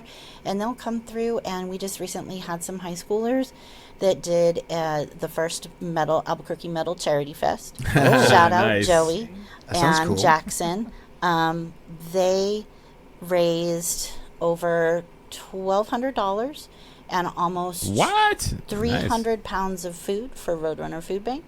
That's amazing. The money was split between 2 other charities, so they actually helped 3 different nonprofits during that time. And and I think also to musicians coming through, knowing that they're supporting a good cause that we support quarterly with our 10% that we give, right, amongst just the other things that we give to, really kind of adds a different value to just coming out and being entertained or coming out and performing, right? Because you're actually doing it for something that's good. When we went to Chicago in October, people were like, oh man, are you worried about it? Because this is when ICE was, you know, I didn't know this.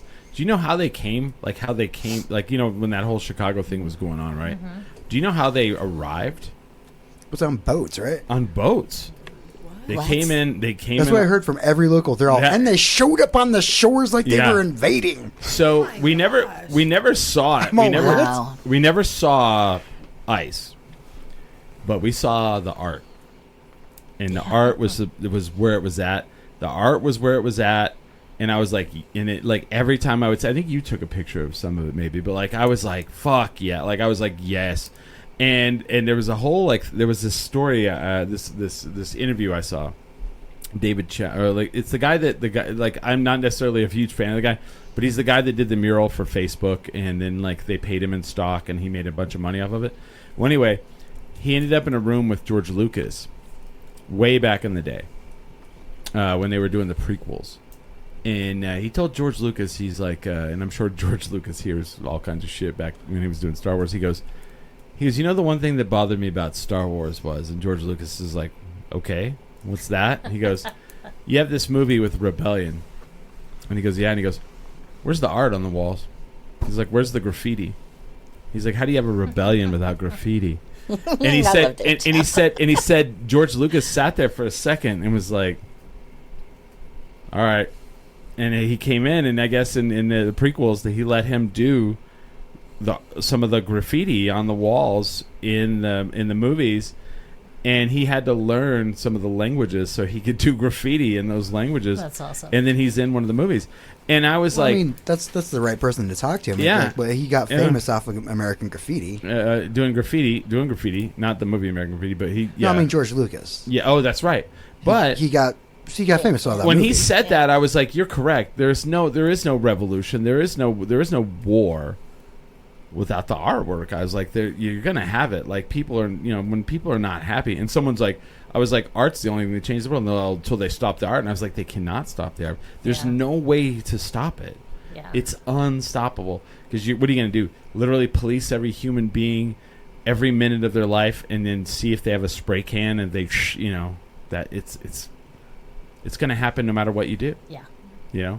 And that's how we tell other people that we're like, whenever they clamp down on you and you're all, well, I'm unhappy, I wonder if other people are, and you go, oh, yep, other people are as well. Yeah. I mean, I was a kid when the Berlin Wall came down, and that's the one thing I remember seeing on the news. I was like, it was covered in graffiti. And I kept having to ask my mom because I couldn't understand any of it because it's a different language.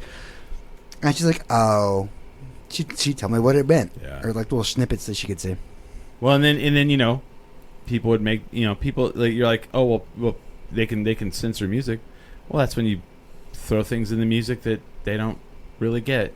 Mm-hmm. Yeah. I mean, it's been happening forever. Or you do it live. You do it live in someone's basement or attic or backyard where. Exactly. Even a parking lot. Oh, I think one of the neatest things right now is the youth are just taking over public spaces, right? Yeah. They're hopping into a KFC. Yeah. And just pumping out. Okay, wait a minute. You mean Denny's. Come on. Or Denny's or McDonald's or Burger King. Burger King. Yeah. They're popping in there and they're setting up super fast guerrilla style, throwing out a set. I went to Burger Yeah, he went to one at Burger King. Two Burger King beatdowns. Yeah. I don't know why they called it that, but that was the name of the event. What, here? Did that happen in Albuquerque? Here. That was in Albuquerque. The famous one is the Denny's, though. The punk show at the Denny's. Denny's, get the fuck up. I think it's fabulous. And we've had a few youth here, shout out Odie, and Italy, who have gone out of their way to take over parking lots. Yes. And the skate park. Park, they'll go drop with somebody's generator and throw a show, and then they're out. And I think that's amazing. Yeah. Because taking over your public parks, and your public spots, and turning it into art, whether it be music, poetry, or an assistant manager at a Burger King. At a Burger King. I got fired, but it was worth it. Fuck Burger King. That was such a great show. Yeah, but I mean, that's where it's at. Like, I love when people are like, "Well, they can, they'll stop that," and I'm like, "Nah, they won't." No. Yeah, good luck on that. A set for punk rockers. Yeah. In punk rock is like 15 minutes tops. Lengthwise. My favorite thing someone said to me recently is like, "There's a lot of punk rock going on in Albuquerque right now." I was like, "Yeah, the world's on fire. Yeah. People are fucking mad. Like, what do you think?" What do you think? You don't think people are doing like pop music when the fucking world's on fire? It's called I'm angry, and I need to tell people how angry I am. Yeah. Yeah. Yeah. And that's where it's at, right? I mean, do you guys have a lot of metal and punk rock? We have a lot of metal. We have a lot of punk rock. We have a lot of hardcore, a lot of hip hop, spoken word, performance art. Yeah. I'm trying really hard to blend the visual with the art. This upcoming First Friday, we have actually Art for Me, shameless plug, with DJs, DJ Loki, DJ Prickly Pear, and Lila. And so that's going to be a really cool time. And so it's like mixing visuals, music, and art all together at the same time. I don't know if anybody's ever heard of Greg Deal from the Dead Pioneers. That man is one of the best performance artists I have ever seen. Is he local? He is not actually. He's from Colorado Springs, but he does come down here on occasion. Yeah. Okay. Not related to Kim Deal and Kelly Deal. All right. Greg with 2 G's. Low Key is one of my friends though. DJ Low Key. DJ Low Key is awesome. Yeah, nice. I'm excited for his visuals to kind of go along with my art. It's gonna be. I've noticed really cool. He's done some sort of. I'm gonna call it like a liquid. Yeah, he's been doing like a liquid medium light shows. Yeah. With the old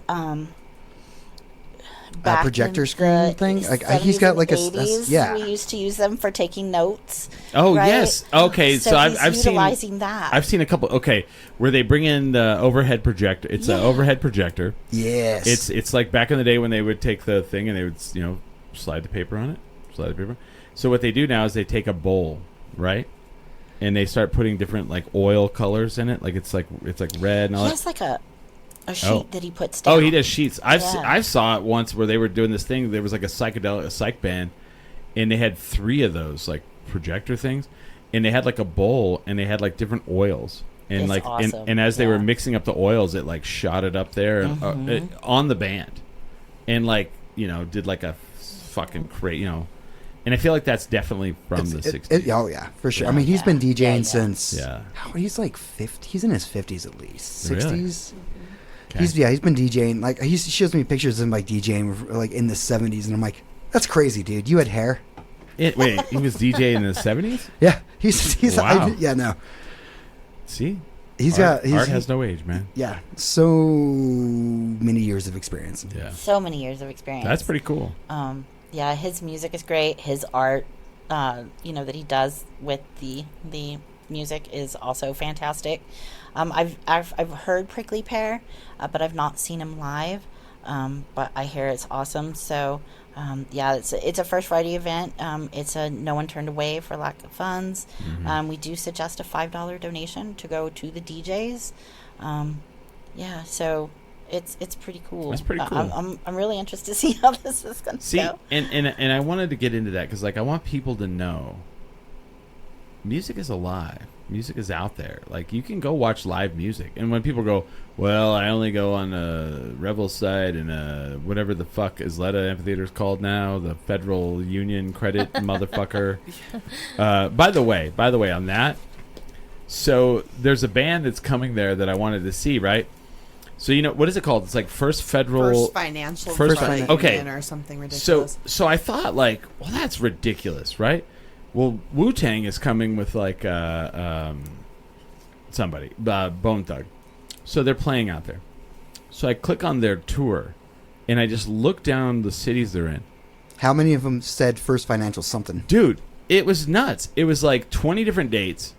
I would say 15 of those dates are now an arena that's called First Federal blah blah blah Financial Credit. It's all banks and stuff. Yeah. So long. It's ridiculous. But like 15 different venues in 15 different cities are called like some sort of credit union, financial something or other, and that right there, I was like, tells you everything. Mm-hmm. Who has the money to put their name on an arena? Banks. That should be like a red flag. And then what is it? The Pit. The Pit now is called The Pit, powered by Nucinda. Mm-hmm. We're 10 drink minimum, powered by Topo Chico Hard Seltzer. Well, at least The Pit sounds a little. It's not a mouthful. But like, I was blown away by like how many different venues now are a bank is like the name. Yeah, that is wild, right? It's wild, and it's wild that like not a lot of people are putting that together. It's like it was weird the first time I saw it. It's not like Coca-Cola and Pepsi and it's financial this, that, and the other. It's all banks. Let me look at I was like, because it looked so. The one I was looking at was Hillary Duff, but no hate. I'm going. And I was, nice. Yeah. And I was like looking at the rest of the tour dates, and I was like, these are all sponsored by banks. What is going on What here? is happening here? Is that all that has money right now? And then you said Wu-Tang, and I was like, oh, wow. So it is just all the venues. Yeah. This has nothing to do with And Wu-Tang is for the children. We all know this, right? Oh, yeah. Wu-Tang is amazing, actually. Like, Wu-Tang does come down and occasionally stop into different community centers and libraries and play chess with the kids. Right? Big chess guys. Yeah, big chess guys. Yep, big time. And they love Albuquerque. And I think that's great. And actually, I have a story about Bone Thugs and Harmony. So I was doing an art show downtown. You and I should be friends. I hear this. I hear this right away. I was doing this art show downtown as a fundraiser for Street Safe, right? Which is... I remember them. Yeah. And so... Bone Thugs and Harmony was playing on an outdoor stage that nobody decided to tell anybody about. Love that. From, I can't remember the club that was right next door to the gallery. So they had everything fenced off. Where was the gallery?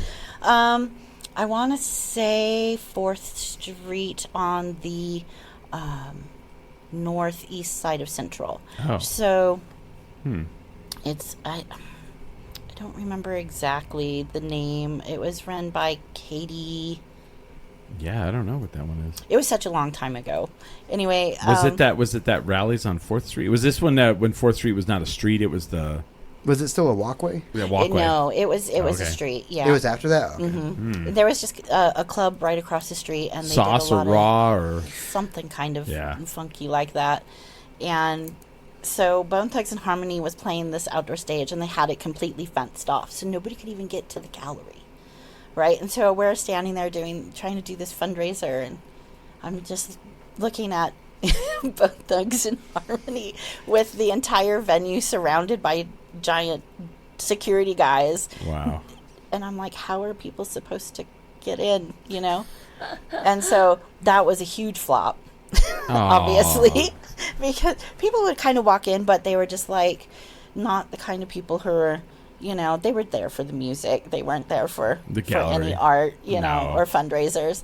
But so yeah, that's that one time that Bone Thugs and Harmony ruined one of my fundraisers. Oh, some art. Damn it, but Bone Thugs! Dang you, Bone Thugs! It's the first of the month. Oh, fuck you up. I almost wanted to kind of hit up their manager and just be like, "Hey, you guys want to buy some art? You guys owe me some money, a-holes.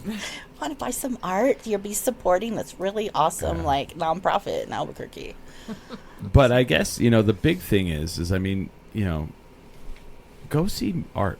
Go see art. I hate when people are like, there's nothing to do in Albuquerque. There's so much to do in Albuquerque. Are you kidding me, man? And live music, you know, I have a lot of friends in cover, but you know, and the battle between the cover bands and the originals it's just stupid. I mean, music is music, but you know, it's a lot harder as an original band. I was just talking to someone about this. You know, the cover bands get paid.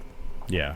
You know, they play the 3-hour casinos, the breweries. You know, you can make a living as that, right? I saw one on Friday. A cover band. Yeah. I went to the Mac Petty. The Mac Petty. Yeah. I don't know what that is. So it was at Revel. Is that a place? Nope. So I went to that's a show. That's a band. I went to the backstage at Revel on Friday night, and it was a band that did Fleetwood Mac. And, I did see a Tom flyer Petty. for that. Oh yeah. And it was $18, and it was fucking well worth it, and I had a great time, and it was in that venue. I got to be honest, it's kind of cool. It's a cute venue. I haven't been in there, but a lot of people. Are you talking about Revel? Yeah, I went to they got rid of. Have they done something to make it better? So they got rid of the Uptown Funk piano bar. It's gone, and they turned it into like it really looks like. I'm trying to think of how to say this. Like back in the day, like so the only thing I liked, they turned it into something. No, it's not. Is it like a speakeasy? Like, nope. Like dark and no. Nope. It's like Launchpad bigger. Imagine Launchpad if it was bigger, and they put like it's like a sterile, cleaned up version of like Launchpad, but like with a 90s hard rock kind of like look on it, Hard Rock Cafe look on it. Like they put, but I don't dislike it. Like we sat on couches and watched and had a good time, and it's very comfortable and nice, and like I'm older, we're older. Yeah, and smaller, so you could see smaller bands and intimate. Settings, it's like the size. Intimate. It's like the size of Sister if Sister didn't have the wall. Yeah, but a very much more comfortable. Yeah. Sit down. Well, because the main room is huge, right? It's like for national tours. So it's about a quarter of the size of that. Yeah. I liked it. I'm saying is I liked it. Yeah. You know, I thought the stage was great. I thought there was a great floor. So there's a stage, there's a big floor area, and then there's lots of seating. And it's like what do you call it? Like a table and like 4 chairs, and then like there's an area that's just couches. Nice, cool. And I was like, and I went, you know, He hates it. Smiley already hates it. And that's fine. He hasn't been there and he already hates it. Yeah. You just described it. There's no place for me to stand? Yeah. Oh, there's many places for you to stand. because you said the front is open, right? Yeah, so there's a whole front area to around. stand. Like, it's a dance floor area. Like a dance floor. It's an open floor, like dance floor area. Yeah. They do a lesbian dance there every month. Yeah. The Hot Flash. Is that honestly, where Hot Flash moved to? Yeah, Hot Flash moved there, and I haven't been to one yet. So, like, if I see a show that's going to be there, and I'll go, oh, it's at that. I'm like, I'm more apt to go. I would rather go there than the main area. Yeah, it's huge. Yeah, it's huge, and the sound blend. It's weird, but I liked it, and The floor hurts my feet.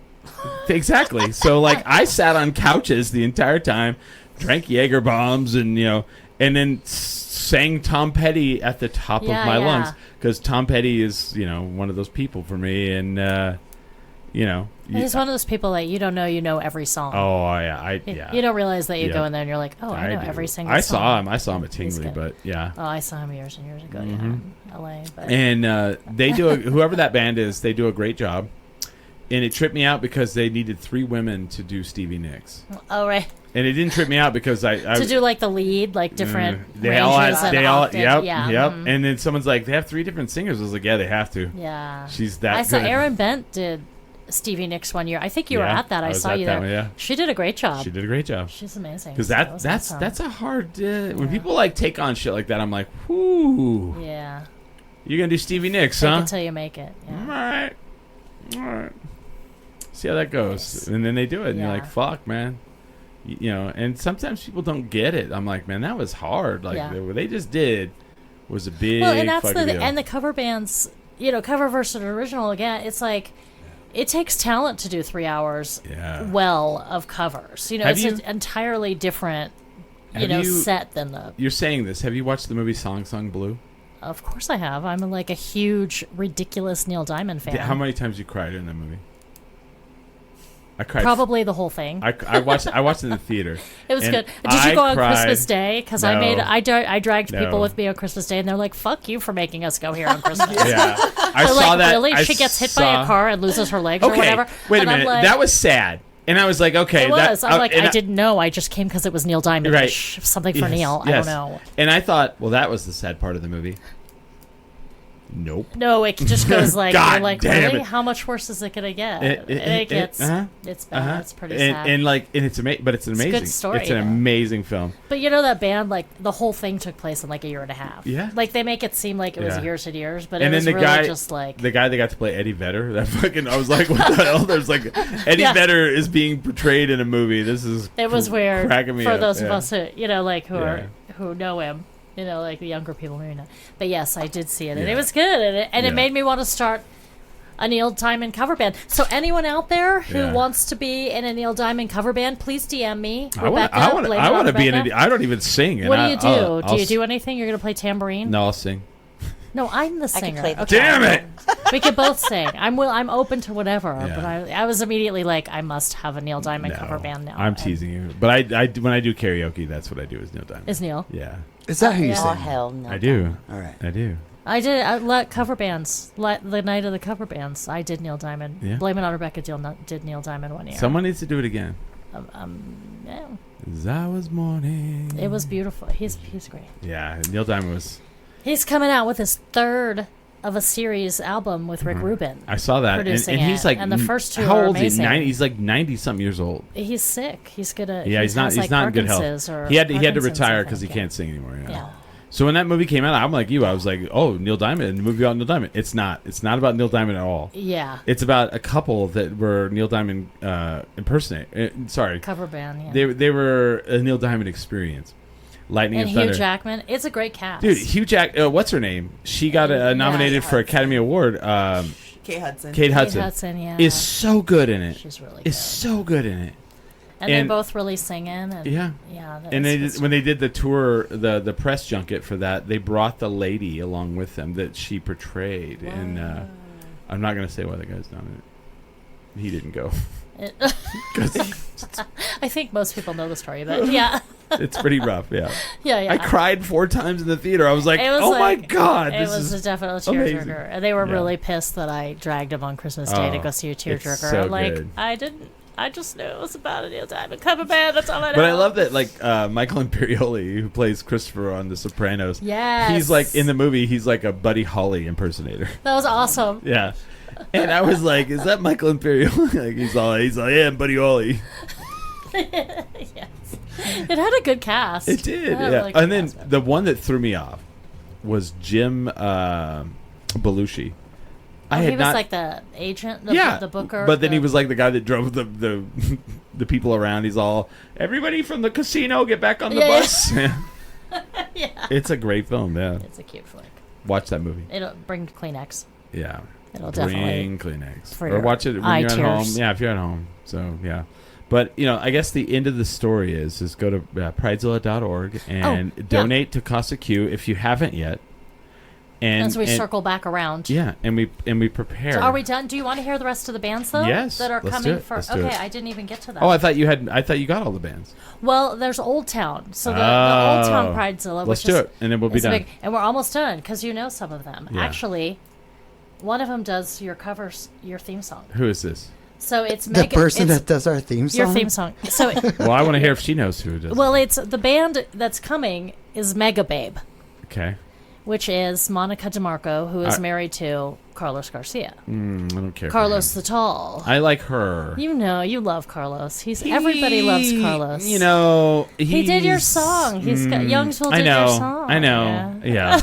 I know. They're amazing, and so they're going to play. Fantastic. And he actually books. Yeah, I know. The Tiny Grocer. I know. Right. That's the whole incestuous. Yeah. So, but I'm like, I really want Monica, and you to come and play. I'm like, but mostly Monica. Mostly Monica. But if I can just get you, I'll have you. But can you bring Monica? I love Carlos. He's amazing. I love them both, and so they're going to play at the Old Town Pridezilla, which is presented by Pridezilla Tiny Grocer. So they're one of them.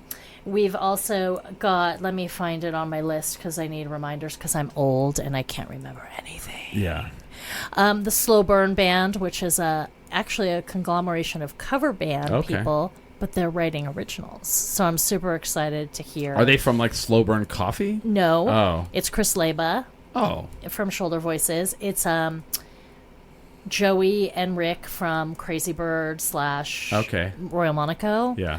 And then it's Colleen from One More Silver Dollar Band. She's the singer. Okay, yeah. So they're, I think, writing together, and this is going to be like, I think, their debut performance. Ooh. So I'm pretty excited. I love Chris. I love all. Colleen, I don't know very well. The other three I've known for years, and they're awesome guys. So, so they're on their Sugar Motors on there. Okay. With Adam Seidel, Sugar Motors. So they're coming out, and then I have some sort of. The final spot is some conglomeration of a band named Sue and Sin Limite because neither of them can all do it or something. So it's like, it'll be like Enrique on the, what do you call those? Accordion. He's amazing. I was like, I love that could guy. be anything. And you're like, what are you doing over there? The squeeze box. The squeeze box. So he does the accordion. It makes sense now. It makes sense. The thing, that thing. And then Dare plays in both those bands. So they're like coming together and then they're trying to figure out who they're bringing. So, but that's always like, folky or Latino or, it should be fun. Anything with an accordion. I don't know about how you feel about that, but I'm in for anything that has an accordion. I'm that way with the banjo. You got a banjo, I got too. it. Oh, I got tossing a banjo and an accordion I went and saw the lead. I went and saw the lead singer from 311 at Inside Out last Sunday. Ooh. Because he now plays in a band with a banjo. Nice. Well, they're like, we got the guy from 311 coming on Sunday, and I was like, why? And then I was like, I went and checked him out, and I was like, why is this bluegrass? And I went, wild. And the opening band was so amazing. Were they here from here? Or they were touring with him? They were touring with him. They're from L.A. L.A. And you would immediately see them and think, I can't think of their names, but and they're his backup band. And immediately I was like, these guys play like they're from the Ozarks, but they were from L.A. But yeah.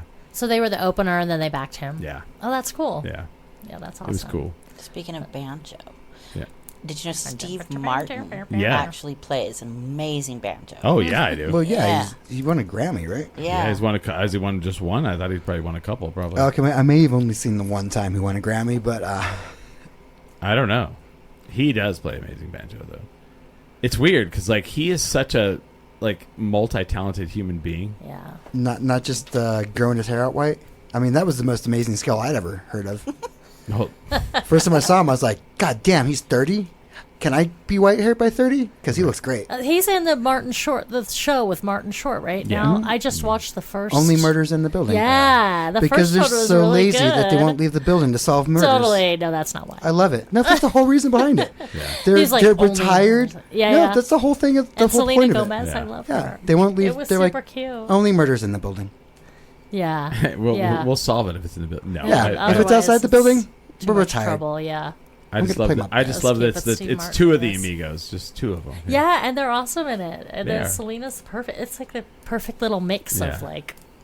I watched the first season. I need to watch I have only watched the first season too. Oh, it only gets better. Yeah. Really? I think the latest one they actually left the building, which ruins the premise. But right, right. That's not fair enough. It's not okay. So, all right. But yes, so that wraps all of the 3 events. I think I've talked about everything I possibly could have talked about. Oh, United Soccer, though, has donated a fabulous grand prize for the... Who has? Yeah. Say it again. United Soccer. United Soccer. Yeah. Peter. For the... And a signed jersey. Really? Those guys are amazing. Yeah, for the grand prize for the 30th. And it's funny because like United is on the backdrop behind you. Oh, so, yeah. Thank you, United. Yes. Oh, wow. That was perfect. Yeah, they're awesome. I know you can't see, but Peter. Sure. There we go. But yeah, so that's going to be... He's done this show. He's been here. That's awesome. cool. Is he... the owner? I don't know. I probably he's the should owner. know Yeah, who owner he of the is. United, Owner. Peter Trevisani, yeah. I'm like, and I'll hit him up and I'll be like, hey, you want to do the show? And he's like, yeah, let me know whenever. Oh, nice. He's super. Oh, cool. Yeah. Well, it's a pretty That's awesome awesome. grand prize because I was glad that Casa Q was able to do that because I don't know anybody anywhere. Yeah, they're for that, incredible, really big supporters of Casa Q. Yeah, I saw that on the website. That's why I'm like, can you talk to them? Yeah, he's a good dude. Get something cool. Yeah, and then literally I don't know, 20 minutes later, they were like, yeah, come by and pick it up. It's ready. Yeah, I was like, great. He's super. He's so nice. He did this show and they were messaging him. They were like, stop doing shots. What? That's awesome. Yeah. They're like, don't talk. Yeah. One of the two. Because he was just going up and I'm. Are you guys excited that we might get the stadium at the State Fairgrounds? Like, what do you think of that? I am neutral.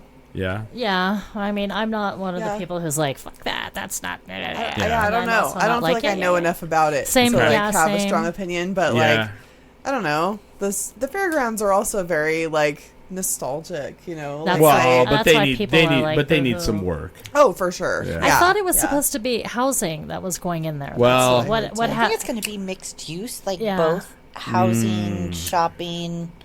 Because I don't love a stadium taking over housing that we need. You don't want me to talk about this because I'll tell you exactly what's going to happen. Okay, tell me. What you think is going to happen? No, I know what's going to happen. Okay. Because I thought it was supposed to be low-income housing or housing of some sort that was going to go into I know they're doing that with the San Mateo, 2 big, tall, pink buildings. Yeah, that I saw. Which is good, finally. That is good. So what I think is going to... I'm pretty sure this is what will happen. They're going to build a stadium there, and then they're going to sell... They're going to go and buy up all of the local businesses because it's an impoverished area. Mm-hmm. And they're going to give them like a little over what their business appraises for, and then they're going to turn it into this whole area where gentrify, where it's a whole stadium. I see where it's going. Stadium / bars / expensive things that you can't afford if you live in the area. Yeah, not. Oh no, you'll be able to live in the area. It's just you will be able to afford it because you'll have to be. In order to live there, you'll have to have lots of money. Yeah, so that's gentrification. As a Cubs fan, growing up, I went to Wrigley in 1994 and saw the Cubs play for the first time in Wrigley. And you would go and get off the L train because that's the only way you could get down to Wrigley. And Wrigley is in the middle of a neighborhood. Well, that's a weird way to say it now. But at that time, you would get off the L train and you'd walk past all of these row houses. And people would be out on their stoops because they lived there, and they were selling kind of bootleg Cub stuff, and you're like, oh, that's cool, and it was really cool. I was like, man, these people live in the neighborhood where the the games are played. That's amazing. Smash cut 2019, and that is not how that neighborhood is now. Yeah. It is Disneyland for adults, and all those houses are now bars and restaurants, and people don't live there anymore. And the cool apartment houses that had bleachers on top are gone, and those are luxury boxes for corporations. And that's the Kings Stadium, because I moved here from Sacramento. I lived there for 10 years, and it's the same thing. They built the huge stadium in the middle of the downtown. Yep. And now you can't even drive downtown. You're like, really? And nobody can afford there. And you're like, why would you put a stadium right here? I mean, I get why, but... And everyone's like, well, why would they build it there? It's, that's a terrible part of town. I'm like, yeah, because the fucking property will not cost them any money. To buy and buy everything around it, yeah. And I mean, well, it's not going to ruin the traffic. So how do you feel about that? It's already terrible traffic. So then how do you feel about it? Because I mean, they got to build it somewhere. Yeah. And I feel like Tingley, in my opinion, like people were like, we need a state. So Albuquerque needs a venue that in the wintertime, a band that's playing that's of a certain level can play there. And we really don't have it. We have Isleta Amphitheater in the summer. In the wintertime, we just really don't have, we have Tingley Coliseum, which is just a piece of trash that is like... And didn't they just, redo it, a decade ago? I thought it was closed for, remodel or 2 decades or whatever. And, someone's like, well, we need to build... it was just closed. Yeah, well, you go in there, and it's pretty rough. I thought that it was gone. It's pretty rough, and my thing is just tear it down and build a new one right there. Yeah. Just build, would we be upset if, for 2 years, we had to build something? The thing I thought was already gone? Yeah. Yeah, but I mean, we got to have something. Yeah, I have mixed feelings too, and that area is so. It's pretty rough. Hard. Fragile. It's a hard area. When they talked about moving the state fair, I was actually for it. Oh yeah, because it's outgrown that area. And someone's like, "What do you mean by that?" I was like, "Well, try driving through there when the state fair's happening." I live right Good luck. in that area. Good luck on that. That's our hood. Yeah, that's I'm like, okay, so pretty close to there when the too. state fair happens, it's like I remember. So my friends wanted to go to the state fair one night. It took me an hour and 45 minutes to get there. Yeah. I was like, and even just to find parking. Yeah. You're parking in neighborhoods and walking, and in some of those neighborhoods, if you're going in as single women parking and walking an hour, you don't want to do that. It takes away. I'm sure it takes away a lot of business because it really did it outgrew its space. No, it has, yeah, and the infrastructure that's there is awful. Just the infrastructure with the streets, infrastructure inside the place, it's driving around it on those little it's a nice property. It plumbing just needs to be used and for, they could use it for other things, but so if they're going to do something they got to figure out something else. Yeah. Maybe they need to close some of those streets off. Maybe they need to widen some of those streets. I don't know. But here's the problem: they're going to go in and they're going to wipe out a lot of those businesses. And but a lot of those businesses are already gone. It's true. I mean, it is destitute down there on San Pedro. It's the oldest story. It's the oldest story. It's hard. We're going to build a stadium and we're going to come in and we're going to sell all the property off to all the rich people and they're going to gentrify it and kill it. Yeah, it's terrible. I mean, and someone's like, I don't know, man.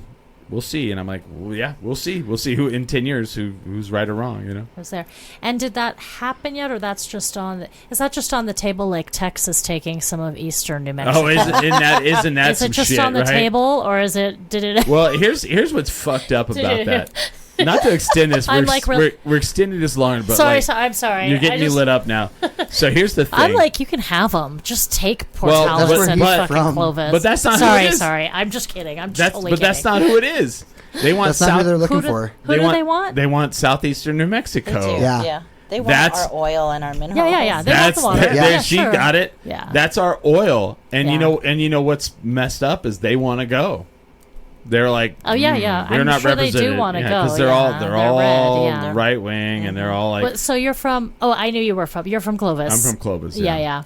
I don't act like I'm from Clovis. No, definitely but I know I have friends that are from down there, and they're like, well, we're not represented in the state, and and I'm like, okay, but but that's also that's a lot of income because our state right now has an influx.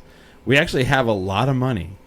because of the oil and gas industry. Oil and gas, yeah. And that's why they want it. And they also want to go. And I'm like, so we can't just let it happen. Yeah, I'm pretty sure it's not that easy. Although, who knows? I don't know. I don't know how you work that. If it were that easy. I don't know, it's not that easy. And then someone threw it out there. They're like, what happened? We'll take El Paso. And I was like, all right, we would take El Paso. I like El Paso. We'll trade you. We'll trade El Paso. I like El Paso. I don't even know what's even in the southeast of that state. Carlsbad. It's all oil and gas. It's all Carlsbad, so it's the Roswell. Yeah, it's the edge of the Permian Basin. Mm-hmm. It's that if you watch Landman on Paramount Plus, you're like you get it. Well, I've been to all those places, but I think I don't really know where I am. When I'm down there, I'm like, I don't know. We took like 18 freeways, the back roads. It doesn't look like it looks like Texas. It does. Yeah. It does look a lot like Texas. Yeah. I just found the whole thing so interesting because I'm like, you didn't learn from the Civil War, like when you came first to New Mexico to try and take all of our minerals and our and everything that we had. Here we go again. Yeah. I was like, and someone's like, well, let them have them. I was like, you're not thinking if you think. Yeah, no. I was joking anyway, and I'm like, what do they want? I mean, I knew what they wanted. They want the oil and gas. They don't give a shit about the people. Yeah. No. I just So anyway, on the table, so they're proposing to build the new stadium. Yeah. In that area, and we haven't. I don't think it's. I think it's been said. Yeah. And I mean, they want to build it somewhere. They tried to build it downtown. They tried to take a bunch of housing. They tried not to take a bunch of housing. They were going to kick a bunch of people out of housing, which was bullshit. Yeah, that wasn't going to happen. People who had homes already, they were going to boot them out. They were going to build it. It was like, it was where it was like it wasn't. It was like Second, and it was like they wanted to do it like right down the street. It was south of Cole on Second. You know where there's what's that place that a homeless shelter right there. They were going to wipe that out. The whole thing. Yeah. And I was like... Yeah, but it has to be huge. I mean, it has to take like a whole city block. And I get it, because like if you go down to El Paso and you go down to their downtown, they do have their stadium downtown. They have their civic center. But it's like, you could have built it like maybe over by Lomas. Well, also our downtown is not that big. Yeah. We have like a tiny downtown. You could have taken out... You could have put it over in Lomas. Do we care about that Burger King right there? We don't. Well, and the other thing... Also, one thing Sacramento did that I thought was so weird at this time is they build Marysville, which is just north of it. It's like north of the main city. That's where their big like concert hall is. So you actually have to drive like 30 minutes to get there. And at the time, there was nothing around it. I'm like, why are they doing that? But that's why. There was space. It was cheap. That you could park. It didn't take 1,000. It didn't take forever to get in there just to go to a game or whatever, or a show. So it almost seems like, well, why don't you look outside, like maybe Rio Rancho or West Side? Well, because no one... I mean, I know they don't love that idea, but it's... You can't. I'll tell you why. Tell me why. Because they built that Rio Rancho Event Center out there. Yeah. And every team that moves out there, no one goes out there. Because people just won't drive that far. That's a good way to just lose money. Yep. Building something in a place no one will go. Yep. Well, and I think Amazon bought up so much land on the west side that you can't even build anything out there. Correct. And you're going to fight Amazon? Shit. Yeah. Yeah. We used to have that wonderful, you Vista. You see the Vista and the volcanoes and Mount Taylor, and now you have Amazon. Mm-hmm. A big square block of Amazon. Yeah. Interesting. But we'll see what happens. Yeah. But who knows? But if I need underwear by 7 a.m. the next day, it's true. 4 a.m. I shit myself. Right. God dang it! All right, hold on. Let me see if I can get some more. Yeah. All right. Well, it was great. How'd you know where I was going? Yeah. All right. It's great having everyone here, man. I really enjoy it because I love being a part of this, and I love like everything that's about it. Pridezilla.org. May 30th, 3 to 10. I'm glad it's not 1 to 10 because I was like, man, that was a long day. I'm at the carb load for that. I don't usually make anyone come the whole time except for me and my wife. I'm going to be there the whole time, right? Yeah, you are. But now that it's 3 to 10, I'm making people come the whole time. All right. Well, I could do that, I guess. I can do that. I'm just kidding. Do I have to bring up Little Bobby? They're not on the main stage, are they? Just pretend like you don't know him. I'll be all little who? Little Bunny is coming up next. I'll just mess up their whole name. Yeah, he is on the main stage. I'm just kidding. No, it's fine. No, it's good. But they are supporting. They're supporting. Giving donation to Casa Q. And then May 1st at Black Wall Arts and Production. They're going to have Pridezilla. Pridezilla. So go, support it all. Support it all. Lots of gorgeous art to look at. Lots of awesome music to listen to, and fabulous cause to support. And Grimm. Dave Grimm's going to be doing some magic. Dave Grimm's magic at all the Pridezilla events, I think. And if you can't go at all, the more the less time you can be there, the more money you need to donate. That's right. That's the rule. That is the rule. That's the rule. Thank you, Rebecca and Jessica and Kamisha and Smiley and all of you guys who've watched us and are watching us and are listening right now while you're long haul trucking or while you're on the treadmill. I found these out recently that people do these things while they listen to me. And a guy's like, yeah, I'm a long haul trucker, man. He's like, your show's perfect. I was like, awesome. Dig it. Yeah. So, yeah, I love it. And, so help support. And, we'll be there. Smiley, you're going to be there for all I'll see what I can do. Okay. Okay, and you're going to say it with you. All right. And with that, we are 10 drink minimum. minimum. Get him, bro.